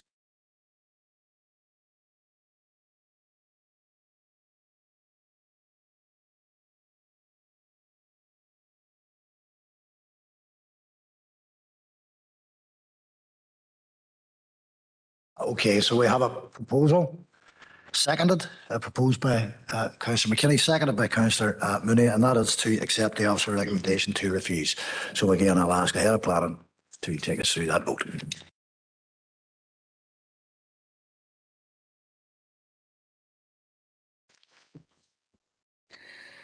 Okay, members, this is item 7, and it's to accept the officer's recommendation. Alderman Alan Breslin. Against. Okay. Alderman Keith Kerrigan. I'll go against, Hello? Laura. Thank you. Against. Sorry, can you confirm Keith Kerrigan? Sorry, I will go against, Maura. Thank you. Alderman Drew Thompson. Abstain, Maura. Okay. Councillor Jason Barr. Against. Okay. Councillor Raymond Barr. Okay. Councillor John Boyle. Work. Okay. Councillor Angela Dobbins. For Maura. Okay. Councillor Paul Gallagher. Against. Okay. Councillor Christopher Jackson. Against. Councillor Dan Kelly. Against, Maura. Okay. Councillor Patricia Logue. Against. Okay. And Councillor Kieran Maguire. Against. Okay. Councillor Philip McKinney. Or And Councillor Sean Mooney.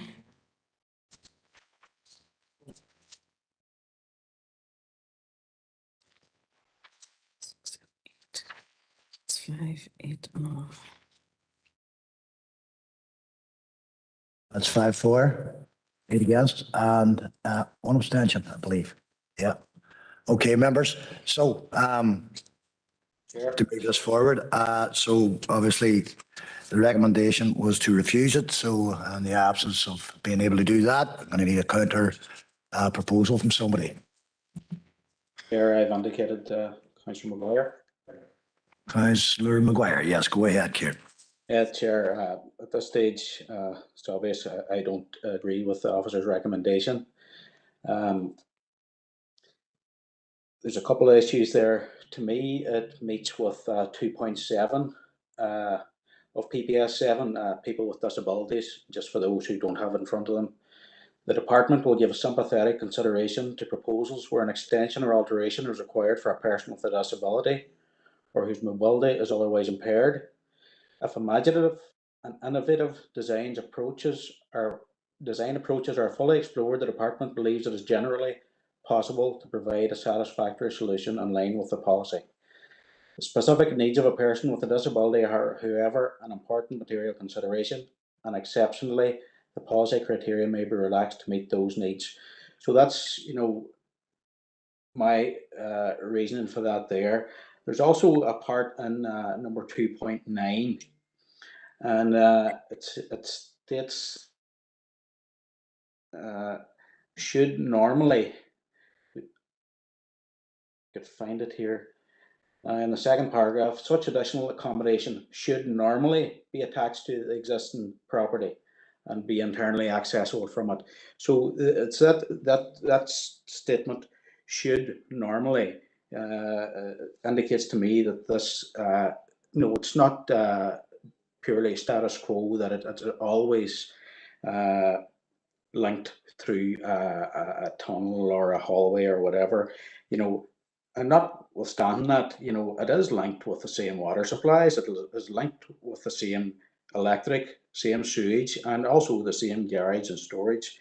So for them reasons, I believe also that it meets that criteria. And 2.10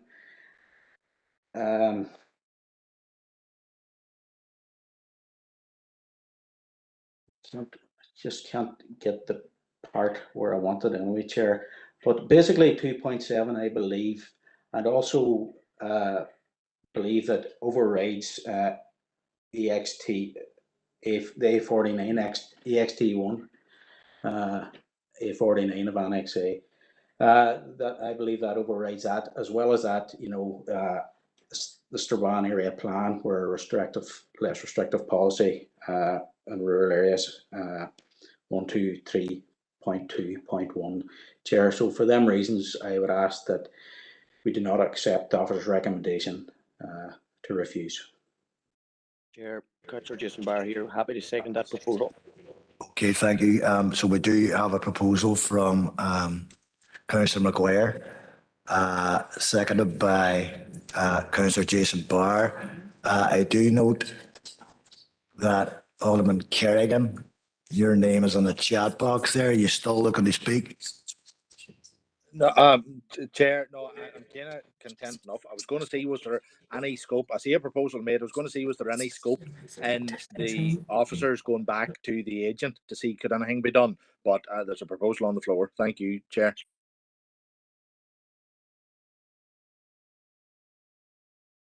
Could I just give one further point, Chair?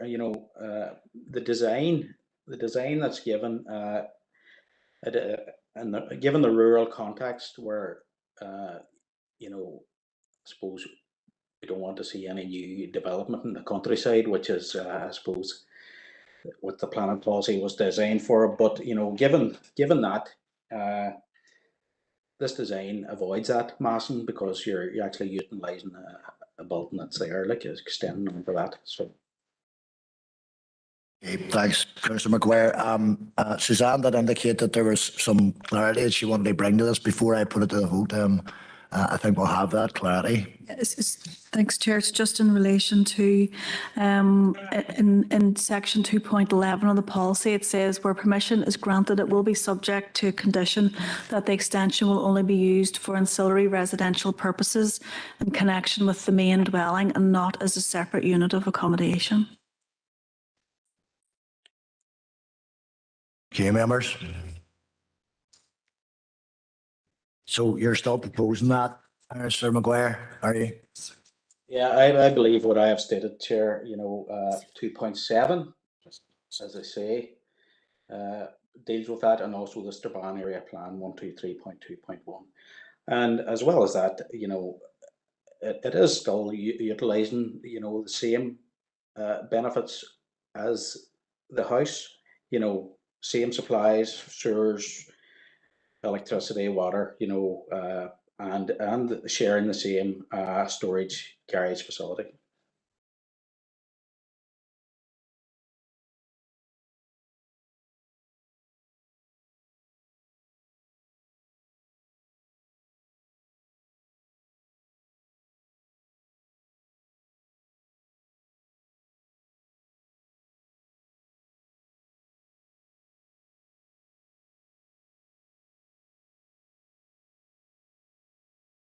I'm actually looking for a bit of clarity, and I'm not sure if everybody else needs it, but if I'm asking for it, I think it's fair that I ask Maura to share it with you as well.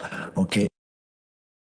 Yeah, so Chair's asking me about the principle of attaching a condition. It's just that officers are just suggesting, Councillor McGuire, in your proposal, that you consider including a condition which conditions the development so that it will not be used as a separate unit of accommodation, i.e. that it's used as part of a granny flat of this unit already, this single dwelling unit, and will not then become a separate unit of accommodation. That's a standard practice. We're just highlighting that as a standard way that we would normally deal with it with a granny flat application. So hopefully that explains where we're coming from in that suggestion. Before we go to the vote, we just wanted to make sure that that was considered as a matter for members, whether they want to include that or not. Thank you. Well, I'd be happy enough, because what's in front of us is for a granny flat, and the reasons are clearly set out from doctors' letters and whatnot. It's for it's for the parent of one of the householders. Yep. Okay. Well, I think the point is, of course, Councillor McGuire, that as long as we accept that that is for that purpose, I think that's what officers are saying. Certainly, that's my interpretation of it. Are you looking for more clarity, Councillor Dobbins? No, it's just been answered. Thank you. All right. Thank you. Thank you. Okay, members, if we're all content, obviously, Councillor McGuire has outlined a significant number of reasons for why he feels that we could overturn the officer recommendation. There is a seconder for it. And so again, if you agree or disagree with Councillor McGuire, now's the time to do it. And I'll ask Maura to take us through the vote. Okay, Chair. It's item 7, and this proposal is not to accept the officer's recommendation with the condition as outlined previously. Alderman Alan Breslin. For. Okay. Alderman Keith Kerrigan. For, Maura. Okay. Alderman Drew Thompson. Right. Councillor Jason Barr. For. Okay. Councillor Raymond Barr. Okay. Councillor John Boyle. Yes. Okay. Councillor Angela Dobbins. For Maura. Okay. Councillor Paul Gallagher. For. Okay. Councillor Christopher Jackson. For. Okay. Councillor Dan Kelly. For. Okay. Councillor Patricia Logue. For. Councillor Cian Maguire. For. Councillor Philip McKinney. Against. And Councillor Sean Mooney. 1, 2, 3, 4, 5, 6, 7, 8, 10, 3. 10-3. 10-3. Okay, that's passed 10-3. Okay, 10-4 and 3 against. Okay, Robert. Next item, item number 8, LA11 2022 0450/F, construction of the steel replacement footbridge of the River Faughan. And Malachi's the officer presenting the report. Thank you, Chair. Item 8 is LA11 2022 0450. It's a full application for the construction of a steel replacement footbridge over the River Faughan and improving accessibility by making improvements to the current pathway. And the site location is approximately 160 metres southwest of 109 Alton-Muir Road. And the recommendation is to approve. The application is before you today as the applicant is the Residential Development Council. The application site is located just north of Park Village within an existing community recreational area along the River Faughan. The application site includes a path which links Alton-Muir Road into the existing country park. And it goes over as well the River Faughan. Just there's an image of the site, and you'll see some of the River Faughan, the location of River Faughan, the existing path, and the location of the proposed bridge in the context of Park Village, just sitting to the south of the application site.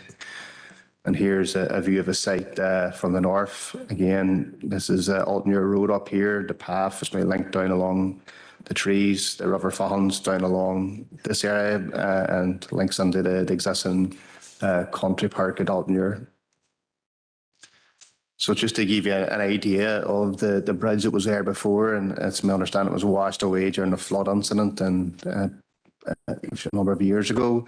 There was an existing steel bridge which was used by the public to get across the Faughan on an existing public network pathway within an existing community recreational area operated by council.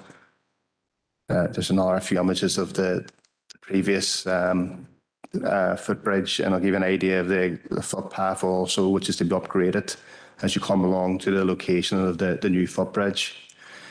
The attached images, you'll see the elevations and sections and the proposed abutment features along the river. It's very much in the guise of the previous, in terms of design, the previous footbridge was there, in terms of scale, design, and materials used. Just a number of images showing you the location. The yellow is the proposed footbridge. In terms of the footway, it's very much the same alignment in terms of the proposed footway. They're adding new materials on top of the existing footway to improve stability. And there's also some gabion wall features to be installed to improve structural stability along bankings along the existing footway. And again, this just shows you images as it goes north towards Altonmuir Road. And again, this is the section where it meets Altonmuir Road. Again, it's just... So in terms of policy context, the Derry Area Plan, RDS, DS, PPS are relevant along with PPS2 in terms of natural heritage, PPS3 in terms of access, movement and parking, PPS 15 in relation to flood risk, and PPS 21 as the site is located in the countryside. We've consulted a number of bodies in relation to the application, just a run through in summary, but there's been no objections raised by consultees. NI Water are happy, subject to standard conditions and informatives. DFA Roads are content, subject to standard conditions and informatives. DFA Rivers have been furnished with a flood risk assessment, have considered the content of the FRA and are satisfied with its findings. Water Management have been consulted, are content, subject to a condition in relation to a method of work statement being submitted to the Plan Authority for written agreement. Lochs Agency we've sought the view of Lochs Agency. They've provided informatives under their interests. Environmental Health have no objections, have proposed conditions in relation to construction work and noise and unexpected contamination. So fairly standard conditions from their respect. And we also consulted Shared Environmental Services as council as the competent authority. The application was accompanied by a completed habitats regulation assessment. We've sought the SAS view on that, and they have no reason to disagree with the findings. And they've also are conscious of the responses from NIEA, and they're satisfied, and officers satisfied that the HRA will fulfil council's obligations under the habitats regs. Natural Environment Division have reviewed a number of documents that were submitted along with the application, including the HRA outline, SEMP, as well as otter surveys and badger surveys. And they have no objections subject to conditions. So just in terms of overview of the proposal, the site is located adjacent and over the River Faughan, which is a nationally and European protected designated site, and therefore the conservation regs, habitats regs are relevant in terms of assessing this application. An EIA screening has been carried out, and a HRA has been accompanied the application, and there's no reason to believe there will be any significant environmental impacts as a result of this proposal. There'll be no in-stream works in the main working areas or away from the riverbanks. The site includes space for designation of safe storage areas and refueling areas. The proposed bridge spans approximately 50 metres and will rest on two concrete abutments located within the existing riverbank. Piling may be required. Some parts of the footpath will require upgrading and reinstatement. Any mini piling rig will access from both sides. It is intended to allow for flexibility with respect to the type of piling that may be undertaken. In terms of policy assessment, CTY1 sets out the range of types of development that are acceptable in the countryside. There's a section that deals with non-residential development. For development in the countryside, including a necessary community facility to serve the local rural population. It is officers' view that this replacement bridge contributes to the healthy living and sustainable development by providing a connection between Yeltner Road, Church Road, Learmount Park and Community Centre. Therefore, it could be considered a necessary community facility which enables connections between the village of Park and the wider rural area, as well as the recreational facilities in the locality, and therefore is acceptable under CTY 1. PPS 2 seeks to ensure that under policies NH1 and 3 that European sites and sites of nature conservation importance are not adversely impacted by development proposals. As previously outlined, there's been a number of documents submitted in support of the application, including a preliminary ecological assessment, an outlined SEMP, HRA, an otter survey and a badger survey. NED and SAS have been consulted in respect of above documents. No objections have been raised subject to compliance with proposed conditions.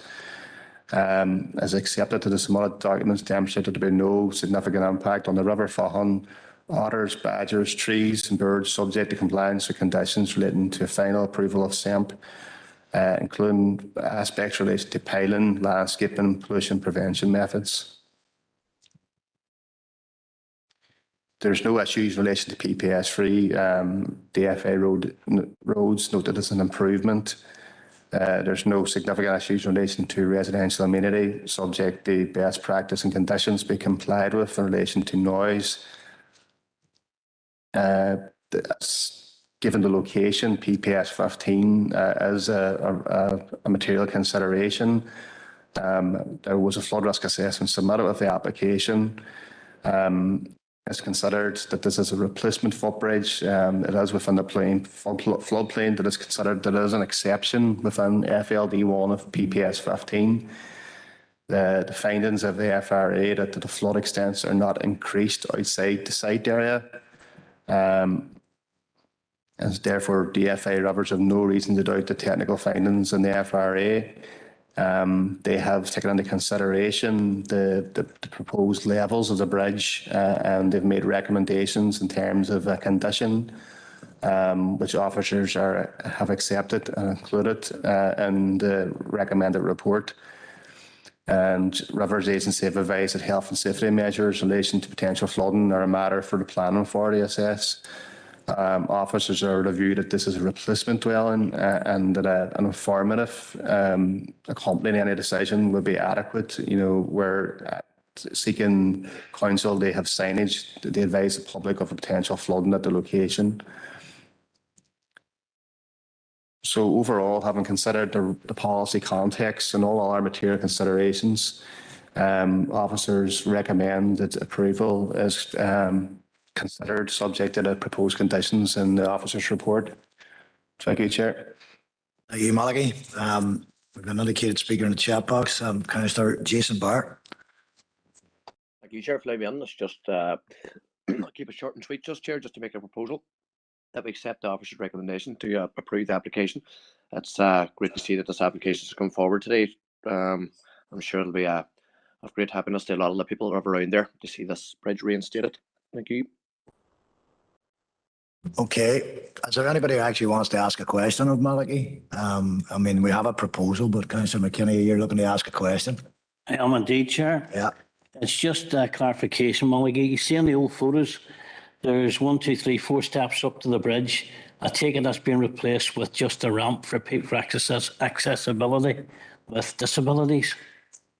I didn't really see that on the plans, or maybe it's just my eyes are painted on. We've been here that long.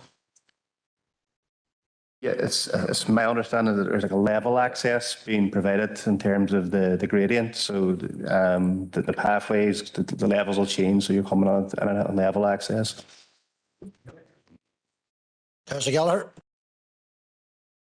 Thank you, Chair, for coming. Chair, just to let the inform the Chair, I'll be abstaining from this, Chair, because it's just occurred to me, you know, a number of years ago, you know, when this happened, they lost the bridge. I had lobbied council to actually put the existing bridge back again, and I've done it from full council, like. But I think it just, well, I don't have a conflict of interest as such. I think it might be better just abstaining.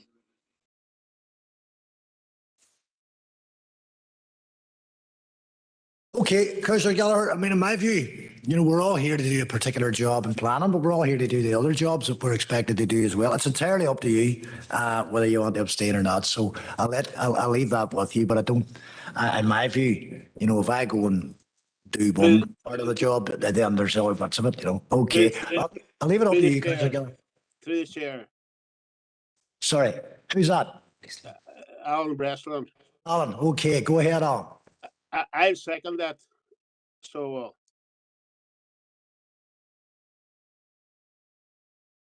Thank you, Alan. Okay, we've got a seconder. Right, members, proposed. Starting to get tired here, guys. Proposed. Mr. Jason Barr and seconded by Alderman Alan Breslin. I'm going to take it straight to vote. Maura, if you want to record the vote. Thank you, Chair. This is item 8, members, and it's proposal to accept the officer's recommendation to approve. Alderman Alan Breslin. For Maura. Alderman Keith Kerrigan. Or Maura. Thank you. Alderman Drew Thompson. For Maura. Thank you. Councillor Jason Barr. For. Councillor Raymond Barr.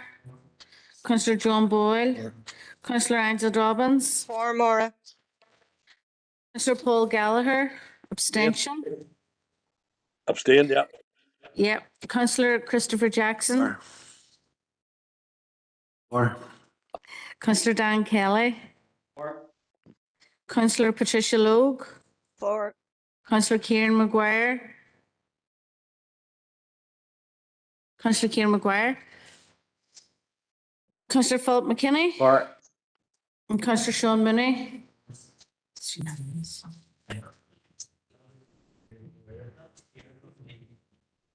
Okay. Right. Okay. Well, I think we can, going by those numbers, members, I think we can consider that that's a positive and that's approved. Okay.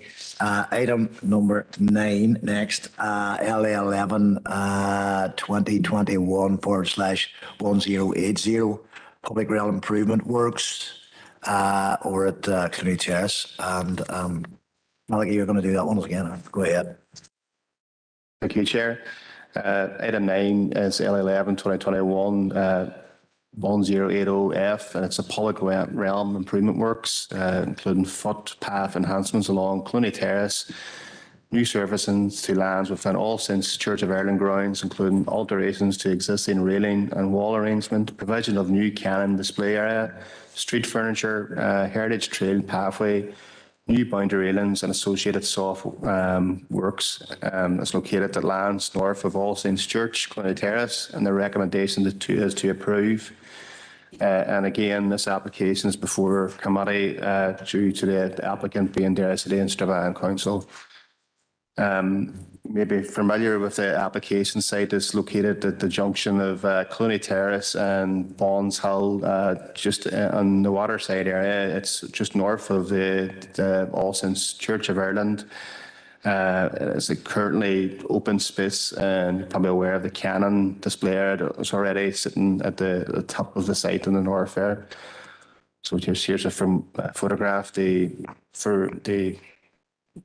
show you the location that you're probably familiar with.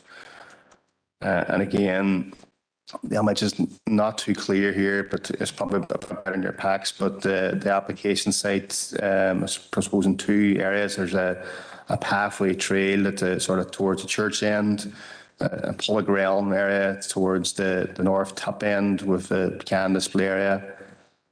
And again, here's some of the detailing of the walls and railings and some of the surfaces to be used in this proposal. So there's a summary of the works to be carried out, which are already included in the description, so I'm not going to go through them all again.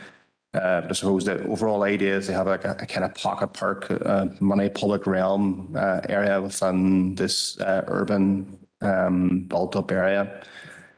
In terms of policy context of the Derry Area Plan, the SPPS, PPS 3, PPS 6, given its location adjacent to the church, and PPS 8, given its proposed use. On the full application, there's only been really one consultee. It's DFA Roads, who have advised the applicant, and there's been some amendments in terms such as a the granite curb to be amended to half-batter concrete, and this has been done and cleared by HED on the associated list of building application too. So there's no issues in terms of meeting the relevant policy or objections from DFA roads subject to conditions. So in summary, the proposal is considered acceptable in accordance with the area plan, the SPPS, PPSs 3, 6 and 8. All material considerations have been taken into account in the case officer report, and the recommendation is to approve. Thanks, Chair. Thank you, Malachy. Okay, members, proposal or questions? We'll take a question if anybody's got one, but Councillor Jackson, you want to propose it? Councillor Mooney, you're going to second it. Nobody's indicated they want to ask any questions. So, Malachy, thanks for putting a report together and delivering it today for us. So, propose Councillor Jackson, seconded Councillor Mooney, and we'll just, for the formality of the vote, Maura. Okay, item 9, proposed to accept officer's recommendation to approve. Alderman Alan Breslin. For. Alderman Keith Kerrigan. For, Maura. For. Alderman Drew Thompson. For, Maura. Councillor Jason Barr. For. Councillor Raymond Barr. Councillor John Boyle. Councillor Angela Dobbins. For more.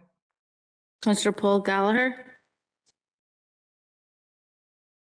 Councillor Christopher Jackson. For. Councillor Dan Kelly.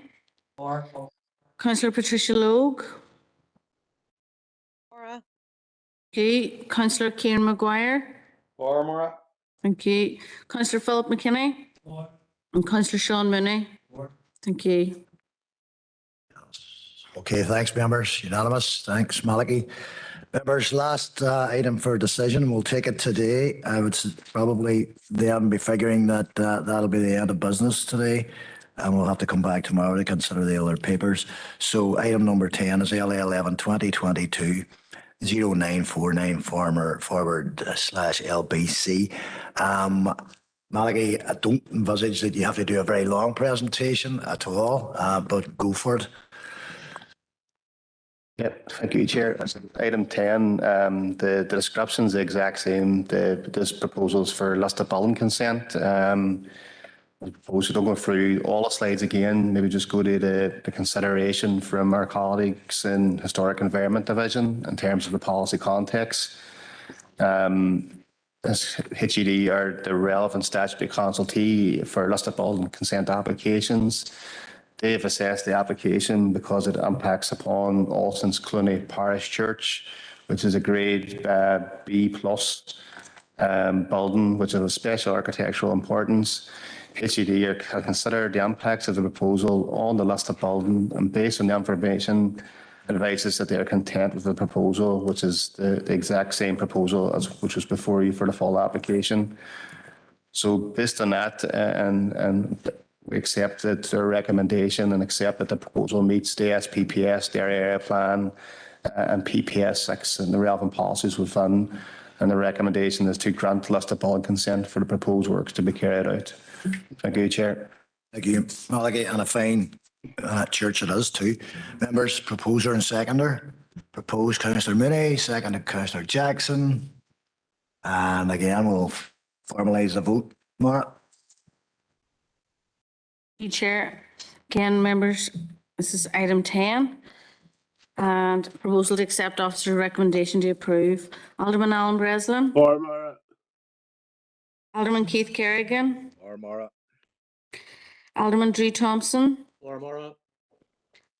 Councillor Jason Barr. For. Councillor Raymond Barr. Councillor John Boyle. For. Councillor Angela Dobbins. For Maura. Councillor Paul Gallagher. For. Councillor Christopher Jackson. For. Councillor Dan Kelly. For. Councillor Patricia Logue. For. Councillor Kieran Maguire. Councillor Maguire. Councillor Philip McKinney. For. Thanks, Kieran. For. Thanks, Philip. And Councillor Sean Mooney. For. Thanks. That's unanimous, members. Okay, members, we've actually got the bells ringing at 6 p.m. I don't see any value in trying to carry on. We have 3 further papers that we need to consider. Then there's a number of items open for information, and then we will be going into confidential. So there's quite a list of papers ahead of us, members. So we'll reconvene tomorrow at 2 p.m. And again, that'll be a hybrid meeting. But of course, the important thing to point out is the importance of having a quorum, members. So do bear that in mind as well. These are important matters. Okay, thank you.